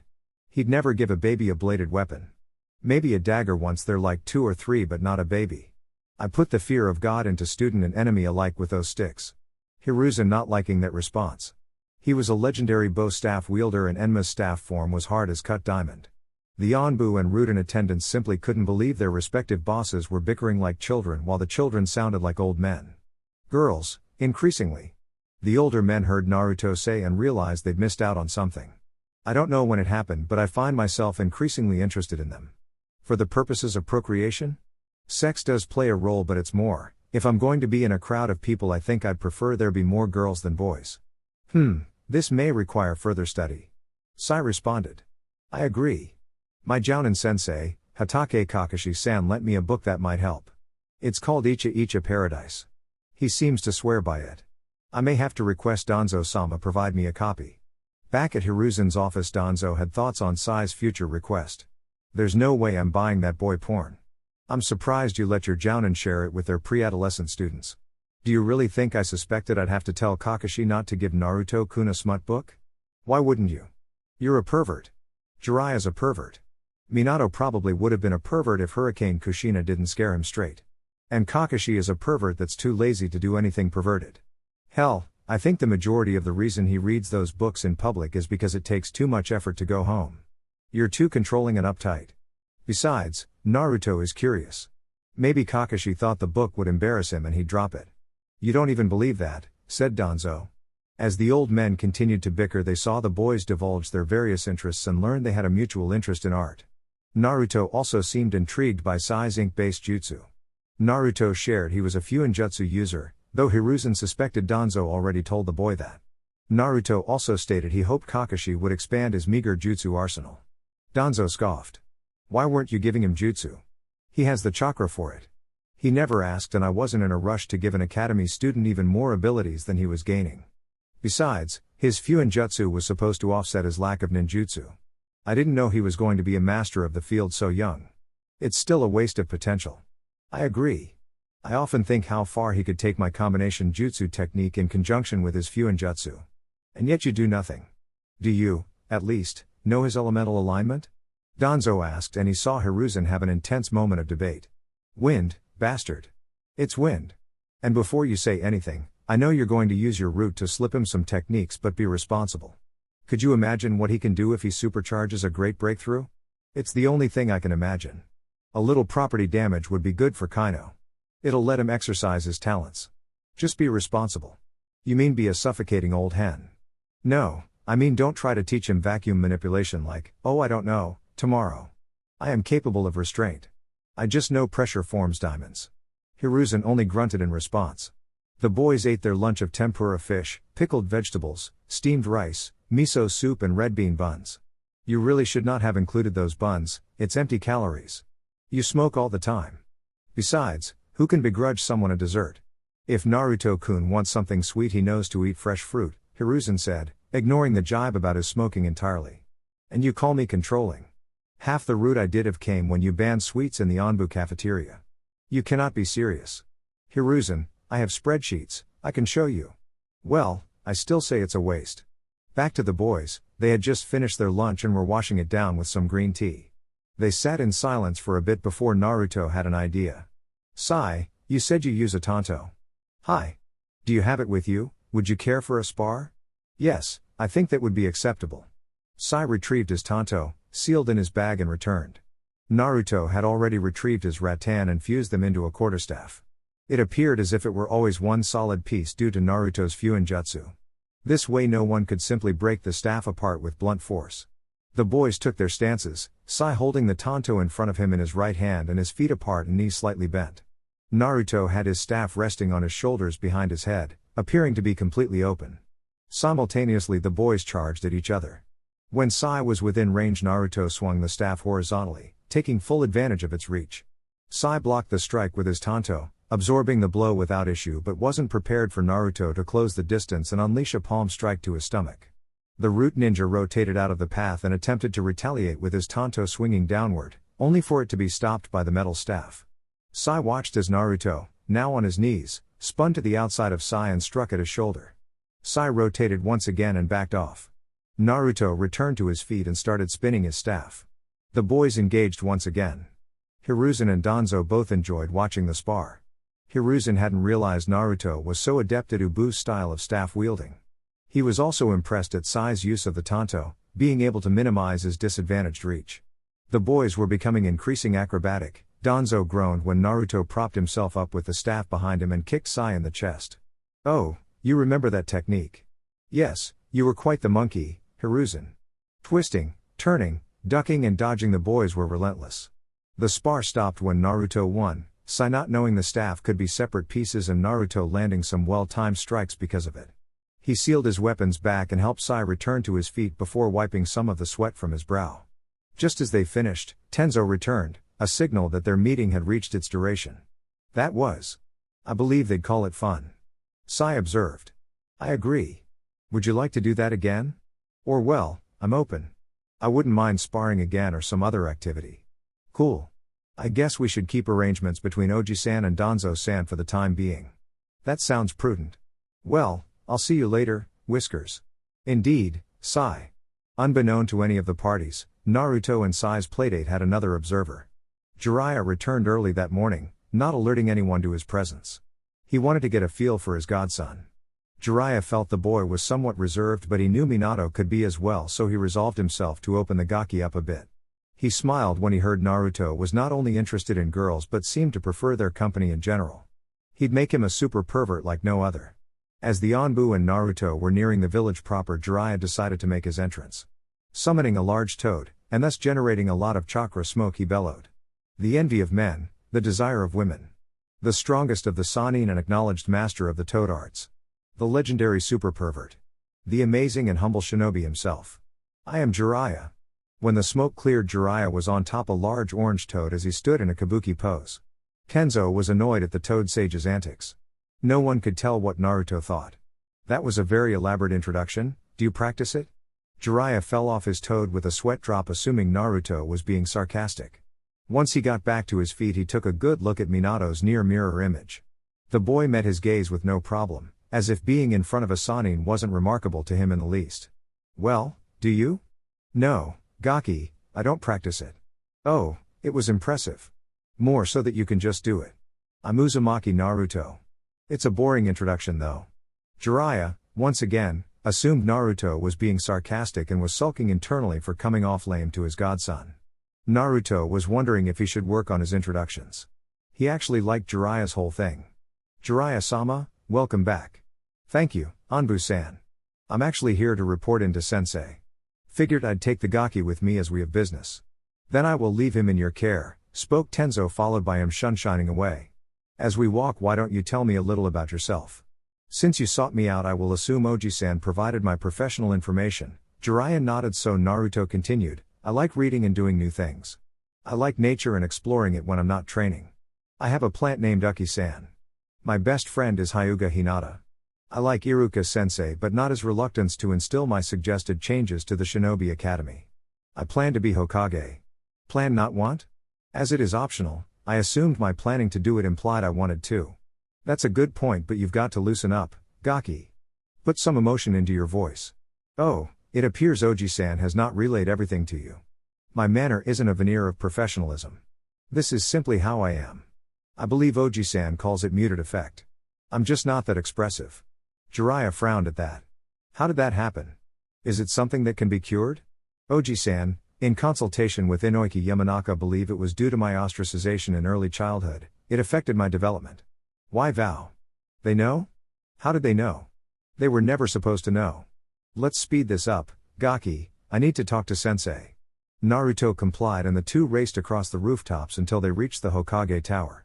Naruto took the stairs, as normal, so was delayed. When he arrived, he heard Jiraiya shouting at his Oji-san and slipped into the office. He then put up a silencing barrier so no one else could hear. You have to have some suspects. Give me names, I will make them talk. I said no, Jiraiya, and that is final. I'm not a child anymore and I don't care about your title. Someone screwed with my godson and I will know who it is and my face will be the last they see before I black them out. You're my godfather? How's that work? Naruto asked, unbothered by the large amount of killing intent being thrown around by the powerful shinobi. Both men turned to see Naruto standing by the door and themselves surrounded by a barrier they hadn't noticed. Shit, yay, Gaki. You're named after a character in my first book, Tale of an Utterly Gutsy Shinobi. You parents requested I look after you. I'm sorry I wasn't here, Naruto, it was not because I didn't want to be. Initially, I was only supposed to be gone for a few years to strengthen my spy network, but incidents kept arising and to keep the village safe I needed to be on the move. I truly regret I had to make such a decision and you paid for it. Is all that true, Oji-san? It is, Naruto-kun. Then we're fine. Besides, I don't feel like I need to be fixed. I know I'm not like everyone else, but I'm okay with that. Jiraiya considered Naruto. The boy so easily forgave his absence and accepted himself. It was impressive. Okay, I'll leave it for now, but I do want names, sensei. Now, that's out the way, Gaki, how did you create this seal? Every time I thought I was close it seemed to change, Jiraiya said, retrieving the encrypted message.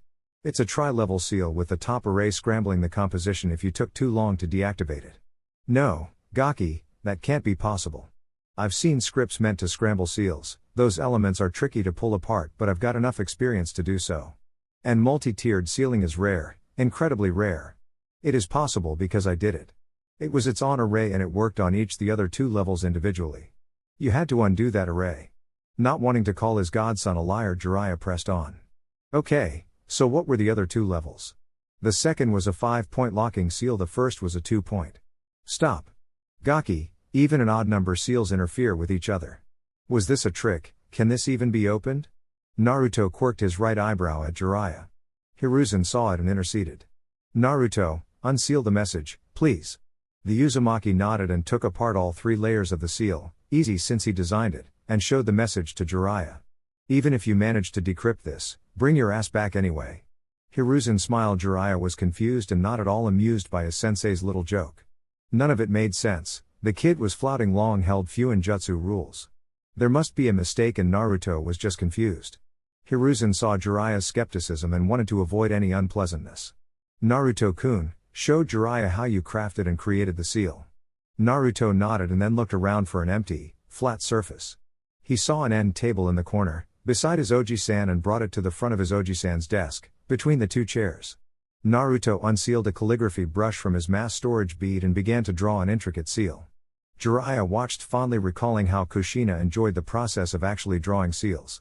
Minato preferred to memorize every detail so he could materialize it through chakra writing. It was a study in contrast, as it was likely one of the few areas where she was slow and deliberate, whereas Minato was about speed. It took less than 2 minutes for Naruto to be done, the signal being when he pumped chakra into the newly created seal. Sit down and place your hand on the seal. Pump some chakra into it and don't fight the feedback, Naruto said neutrally. Jiraiya remained skeptical but did as was requested. Jiraiya immediately felt chakra invade his system but resisted the urge to dispel it. Moments later he saw what he could only describe as a black screen. Until Naruto started speaking about his seal. Then Jiraiya saw an illustration of each array and how Naruto linked them. The Toad Sage's head was spinning. Never had he seen a seal like the one Naruto used to explain the seal that had stumped him. The kid was throwing out advancements like it was an everyday thing, as if he didn't understand how revolutionary creating a process to merge even and odd seals really were. After seeing the encryption seal put together, Jiraiya couldn't find the words. His godson was a genius and potentially didn't know it. It took a moment, but he found his tongue and spoke. Hey, Gaki, how about you get out of here but we grab some dinner tonight? I find that acceptable. Bye, Oji-san. Later, Dana. Hiruzen belly laughed at the nickname and Naruto was gone before Jiraiya could even respond. Forgetting that issue, for now, Jiraiya turned to his sensei. He's a genius. In disbelief. I'm aware, Hiruzen said dryly. Sakura Haruno was not experiencing the shinobi career she thought she'd have, even this early on. While she didn't plan to have grand adventures, yet, she certainly didn't think she'd spend her days doing chores. She hadn't gotten any closer to Sasuke-kun. Her sensei hasn't taught her anything. And she spends much of the day sore because some sadist works her to the bone at 5 a.m. If she had to rank her displeasure, her morning sessions would top the list. It isn't just that the exercises are hard, as she can admit she hadn't taken the physical aspects as seriously as she should have and needed to catch up to her teammates. But they are taxing. Naruto's morning run has him moving from trees to running on water then the ground and back, full out and no breaks for an hour. She didn't even know you could walk on water. She was too embarrassed to ask Naruto to teach her, so she had to modify the run. But that gets at why she dislikes the workout. It was arrogant of her, but she really never thought much of Naruto. He made an awkward attempt to befriend her around the time she was finally getting accepted, so she spurned him. His grades and constant scolding of Iruka-sensei was proof she was correct to do so. Even when those things changed, she hadn't changed her opinion. Being assigned on a team with him, she just knew she was the all-around better ninja, even if he were better at the practical stuff. She looked down on him. And yet, when asked by Kakashi, Naruto didn't hesitate to help her train, to share his training with her. He was stronger and smarter than she'd realized via the conversations they'd share. Once she stopped trying to put Naruto in a box, she found him to blunt but sincere and supportive. She wasn't exactly overflowing with friends, as she and Eno had a falling out over their mutual crush.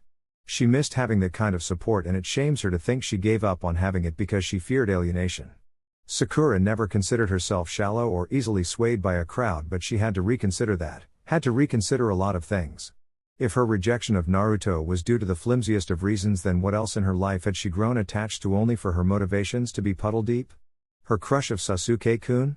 Her reason for being a kunoichi? Without even trying, Naruto was making her ask some really hard questions, and she didn't want to do that. She wanted to be the smartest kunoichi in class and the second most useful on the team. She wanted to crush on Sasuke with zero complications or questions. Her intellect wouldn't allow her to, though. Not even Inner could force the questions down, sometimes being the one pressing Sakura to answer them. As she made her way to the barbecue restaurant the rookies agreed to meet, she welcomed the distraction. Distraction from being sore, tired, and unfulfilled.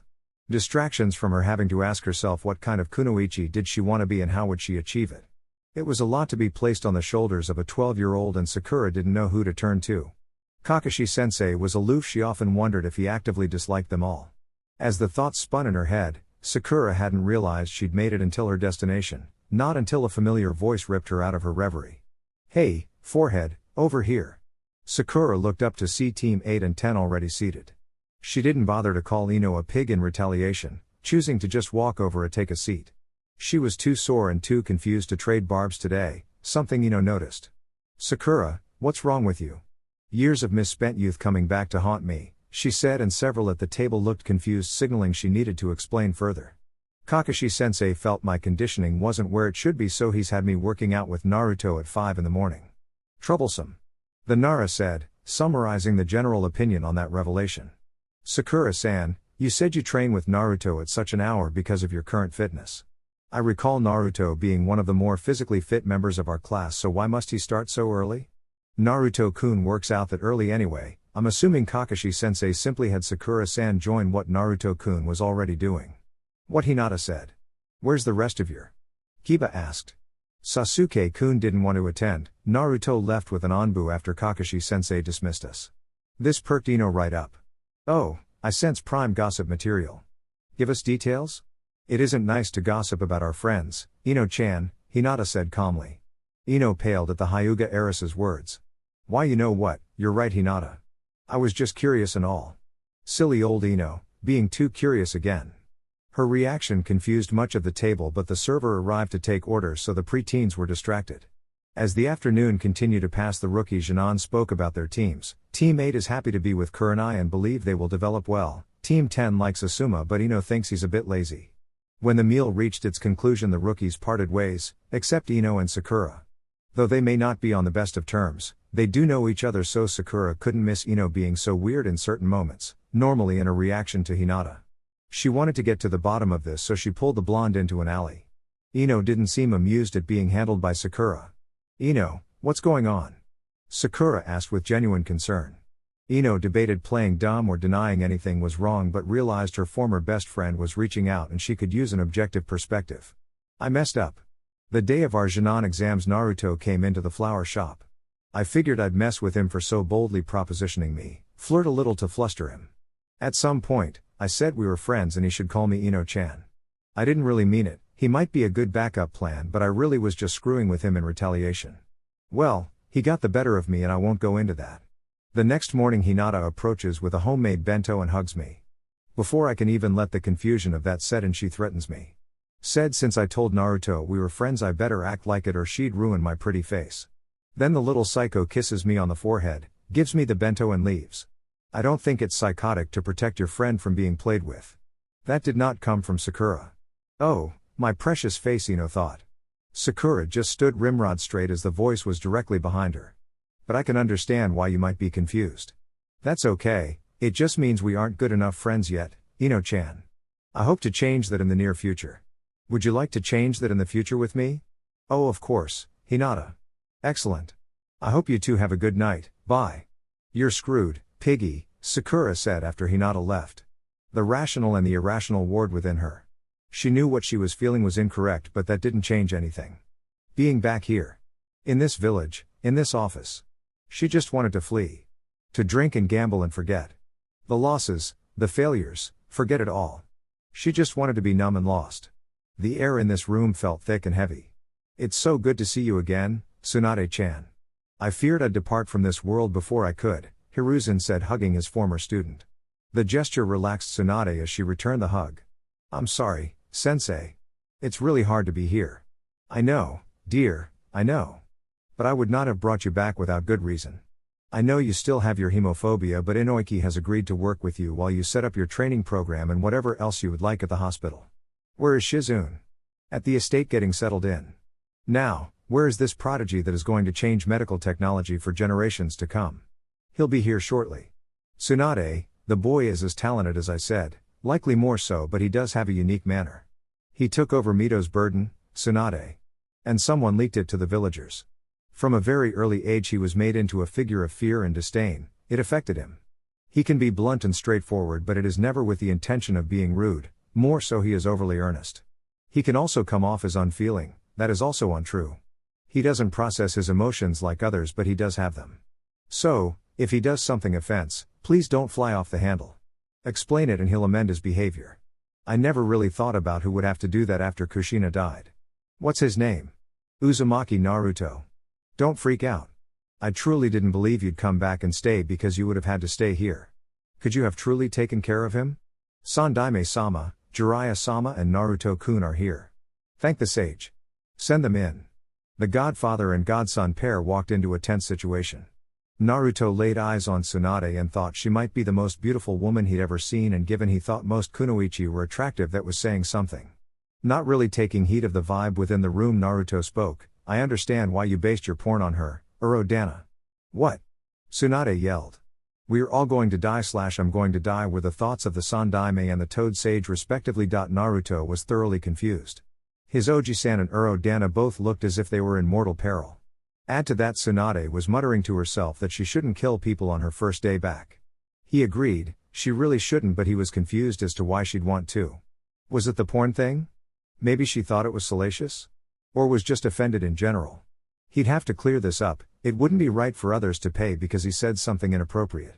The two adult males stood awaiting their impending doom. The Anbu were hiding and had yet to intercede on their Hokage's behalf. None were ashamed. They would happily take a kunai or exploding tag for their Hokage, but an irate Tsunade Senju is beyond their mandate. Literally.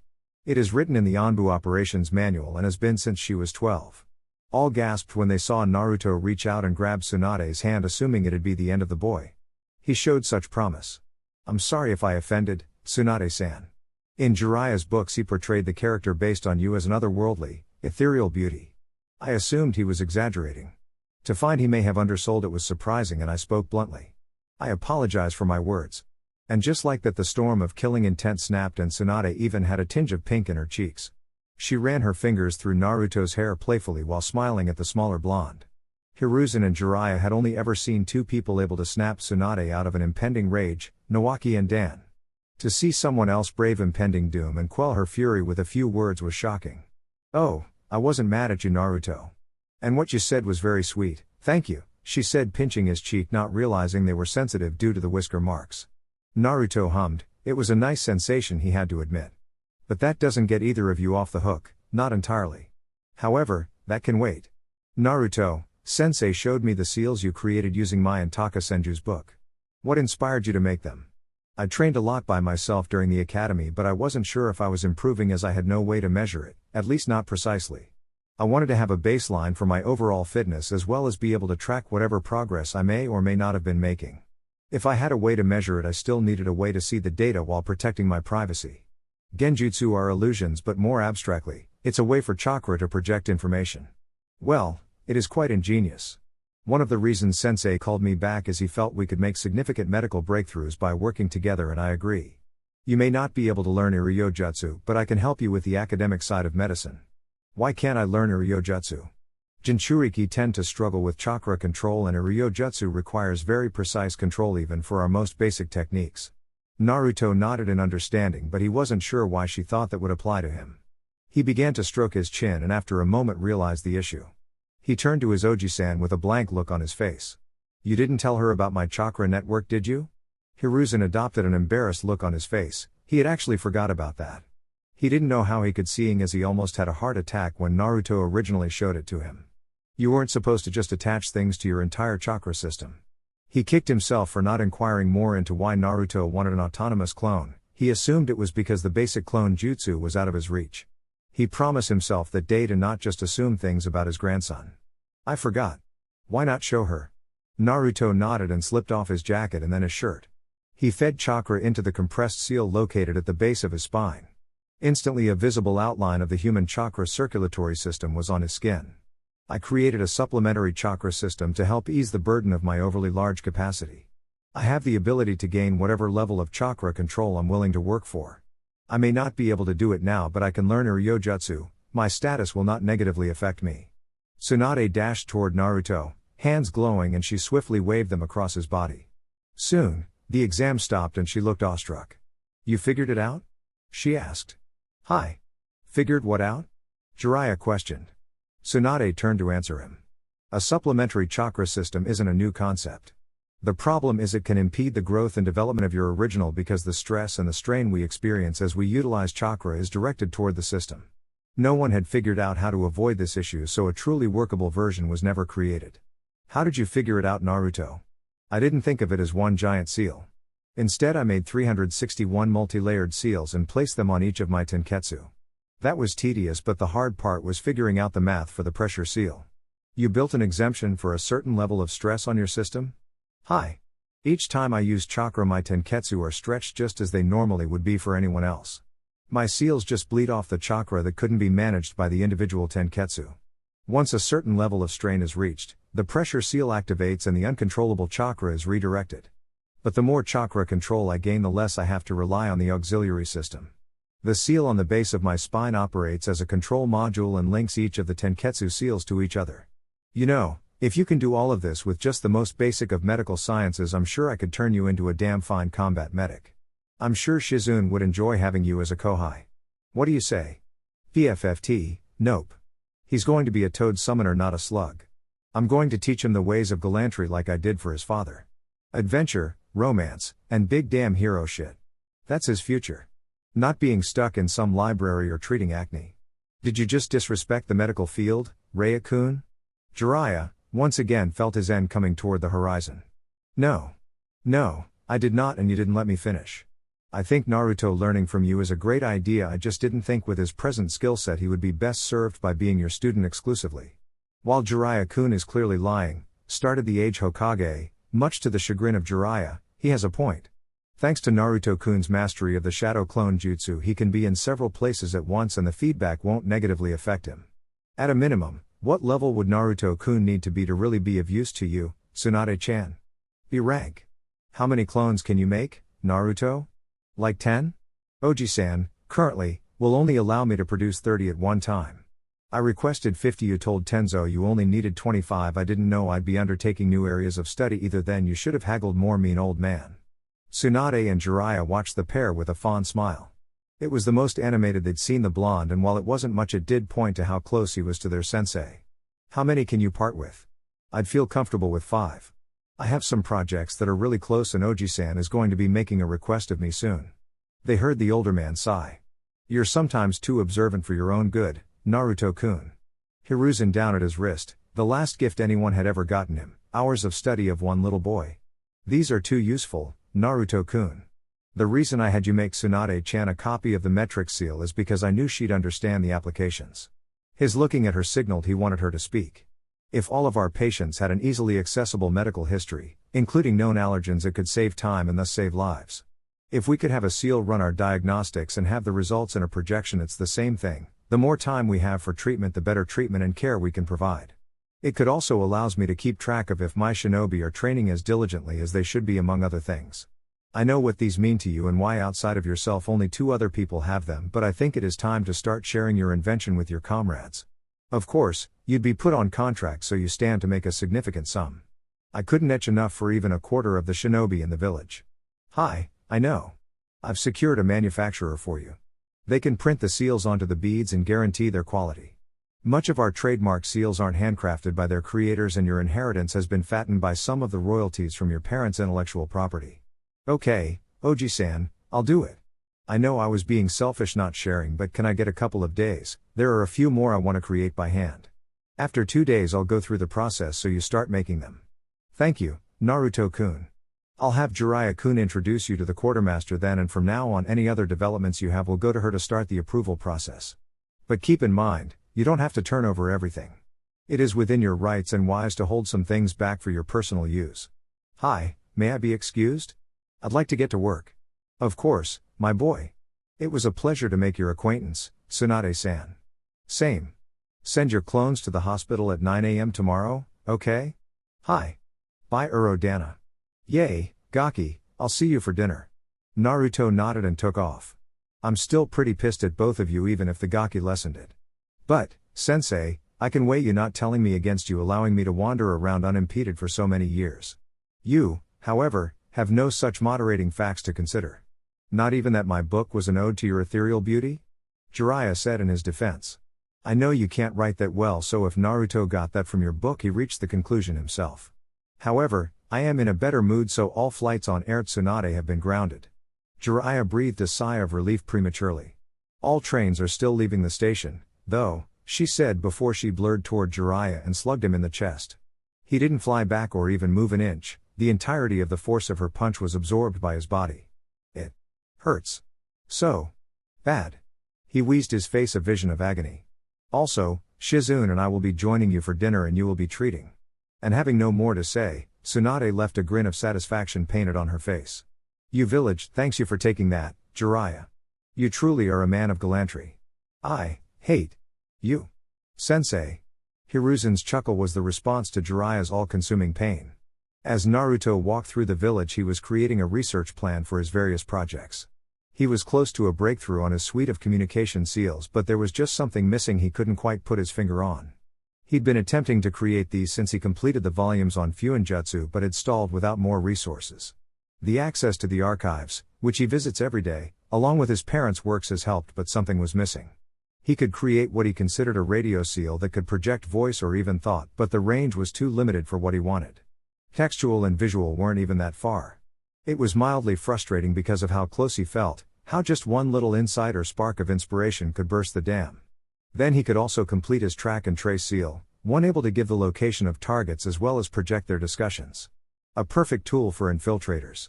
He could even create a self-destruct array so there would be no evidence. Another idea was a chakra radar, tied to his projection seal. Using the chakra signature of the bodies around it could give a map of the surrounding areas and prevent someone from walking into an ambush. A sensor seal for non-sensory ninja. He also pretty close on that one as well. Naruto had several similar support seals, but with his training under Tsunade-san, or sensei now, he supposed, as well as him updating the defenses with Urodana, he was going to be incredibly busy for the foreseeable future. He also had his own training to attend to, adding to his battle Fuinjutsu repertoire, his ninjutsu, spending time with his friends, finding time for his hobbies. He really should have pushed for those 50 clones. Trying to create a workable schedule, Naruto didn't notice a piglet running straight toward him nor taking a flying leap into his arms.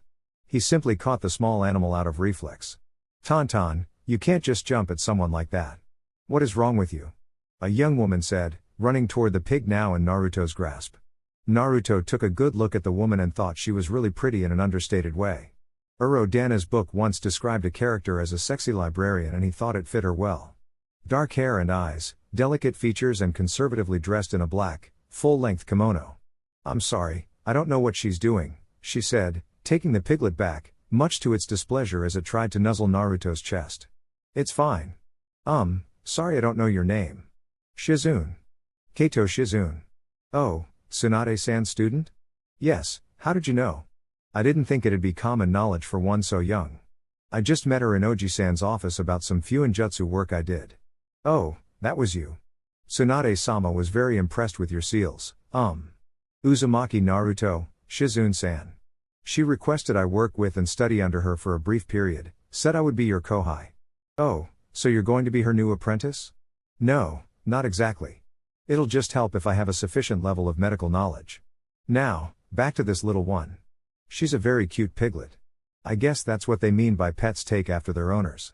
Naruto didn't notice the slight smile that formed on Shizune's lips at the compliment as he continued speaking, and if she has a sensitive nose she may have been after this. Naruto retrieves a baggie from his interior jacket pocket after unzipping it. It is trail mix featuring various dried fruits, seeds and roasted acorns. Acorns are favorite, but she should know not to just pounce on someone. "It's fine, she can have it if you want. I have plenty at home." "Are you sure?" "Positive." Naruto replied, handing her the container. "You're very kind, Naruto-kun. Maybe I'll see you around sometime." "I'd like that, Shizune-san, but I must be off. Have a nice day." "You as well." Three adults stared at a small blonde in disbelief. He continued eating, unbothered by their looks. Besides, what he said was completely logical and followed Hinata's advice. He couldn't fathom he'd erred in some way. "Naruto, I don't think you realize what you're saying." Tsunade finally spoke. She'd spent the night telling Naruto about their connection, how Kushina was chosen to follow her grandmother Mito due to her special chakra.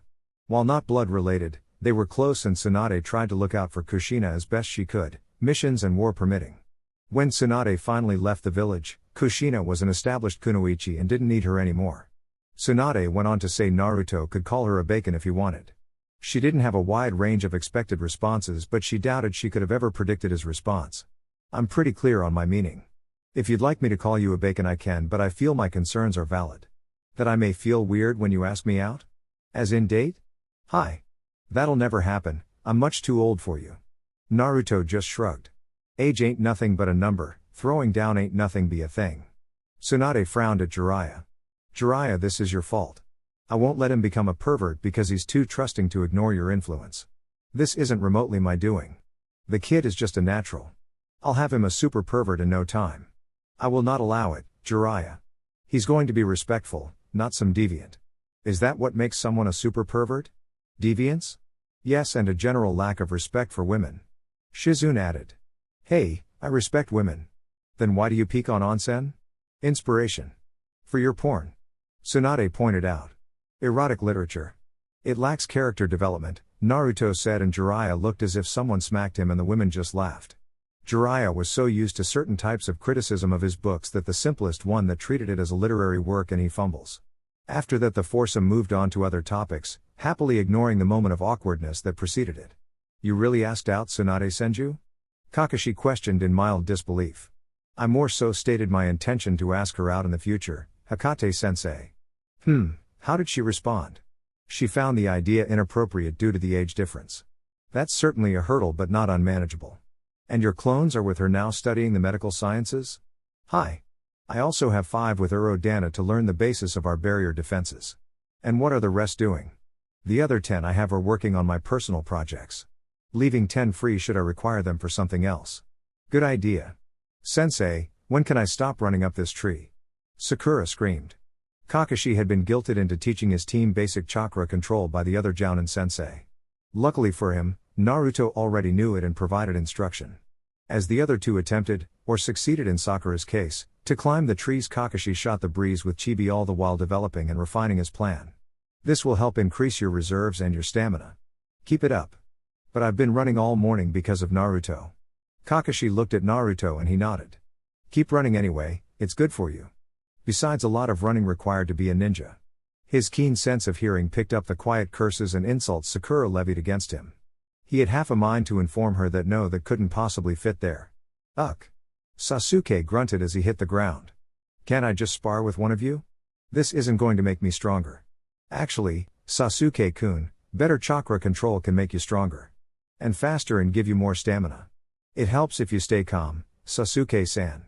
Sasuke grunted and nodded before continuing on. Alright, Naruto, today we're going to be discussing vibes, Kakashi said, starting their daily lessons on gentleman perversion. Not that Kakashi called it that. Vibes? Yes, vibes are important. Not only how to read the mood of a room but how to set a specific mood, how to curate an experience. Body language, mood lightening and especially music are all instrumental in ascertaining and creating a vibe. Oh, like tales your body tells. I'm surprised you've read that, it's hard to come by. I haven't, Sai told me about it. The boy the Sandaime wanted you to meet? Naruto nodded. Well, it would be good to learn about body language, so I'll score you a copy and have for you tomorrow. But for tonight's homework, I want you to take this. Kakashi handed Naruto a storage scroll. Sealed are several albums of various types. I want you to listen to them, not necessarily all the way through, and write down how they make you feel and what sorts of things you could to the music. Does it make you want to be active or relaxed? Does it make you want to dance? I don't know how to dance. You need to learn it. It'll even help with your taijutsu, as dancing is often done with a partner, and it will train you to read and react to their movements intuitively. The thing about dancing, it isn't a thinking activity. You have to flow from movement to movement. Kakashi saw Naruto stroking his chin, a sign he was thinking deeply about the lessons. Who knew teaching could actually be fun? I could ask Hinata-chan, I'm sure she'd help me learn. You could, but don't you have another little friend? Maybe she could help. Eno-chan? Yes. Ask Eno-chan for help. Kakashi watched as Naruto was thinking again. What's on your mind, Naruto? Well, since she may be helping me, I was wondering what I could do for her in exchange. While it is good to be fair-minded, Naruto, when you phrase things as transactions or deals it can feel cold. Tell her it is an appreciation. It is effectively the same, but presentation matters because intention matters. Hinata-chan helped me with that. Yes, excellent. Now, you run along. I'll keep these two here for a bit longer before sending them home for the day. Hi, bye, Hatake-sensei. Naruto was content to leave a little early. He'd gotten the memories from some of his clones, they'd finished one of the Fuin bracelets, and now would be a perfect time to deliver it. Hinata and he could track the other due to the tracker seals within one of the beads, and he was reasonably sure Yuhi-sensei would still be with her. Naruto wasted no time getting there, even getting a little sunshine practice along the way. As luck would have it, when he arrived to his destination, Hinata-chan and Yuhi-sensei were alone. That was preferable. While he didn't mind Shino, Kiba had become increasingly antagonistic once he started losing to Naruto repeatedly. Nothing overly mean, but Kiba simply worked from the framework of competition, and while Naruto enjoyed and thrived on pushing himself, he didn't feel the need to prove it in everything all the time. It was trying and disappointing as he found Kiba, otherwise, a solid person. He simply couldn't deal with his vibe. Naruto cracked the briefest of smiles at his internal joke before heading over. He didn't announce himself. He suspected Yuhi-sensei was a censor, her being the leader of a tracking team additional proof, and Hinata-chan had all-seeing eyes. He simply made his way over and heard as the two seemed to be wrapping up some talk. Hi, Naruto-kun.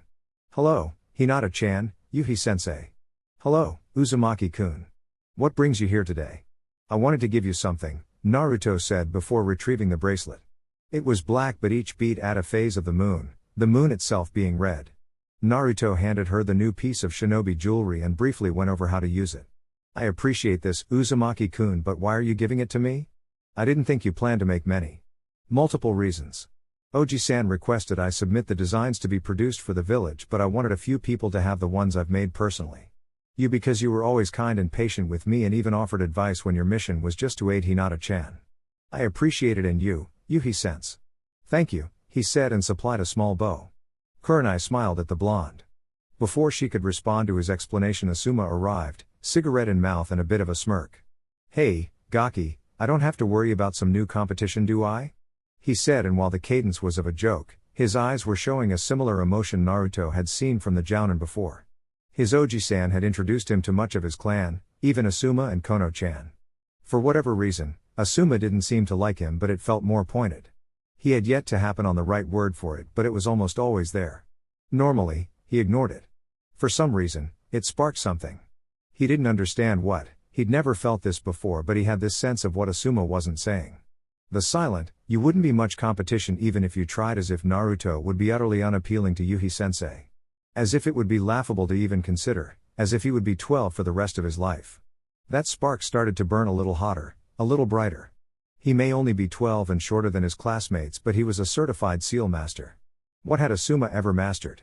Other than living in his father's shadow? Being a smug prick? Naruto found the silent dismissal galling.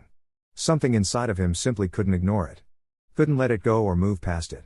The challenge, the condescension, the aspersion had been laid down, and Uzumaki Naruto would prove himself worthy of the first, above the second, and able to reply in kind to the third. Naruto met the Jounin's gaze, his eyes unknowingly fierce. His voice as even as always, only Hinata could hear the threat of unshakable confidence in the short reply. Yes, was all he said, but it was Asuma's turn to hear the silent message, a wavelength shared only by men of a high enough caliber. Asuma slid in on a legacy admission. But he still could hear it as clear as if the boy had shouted it. And I'll take her from you too, Dadabayo. Kurenai, in the immediate aftermath, would laugh it off as a joke, knowing Naruto was capable of really dry humor.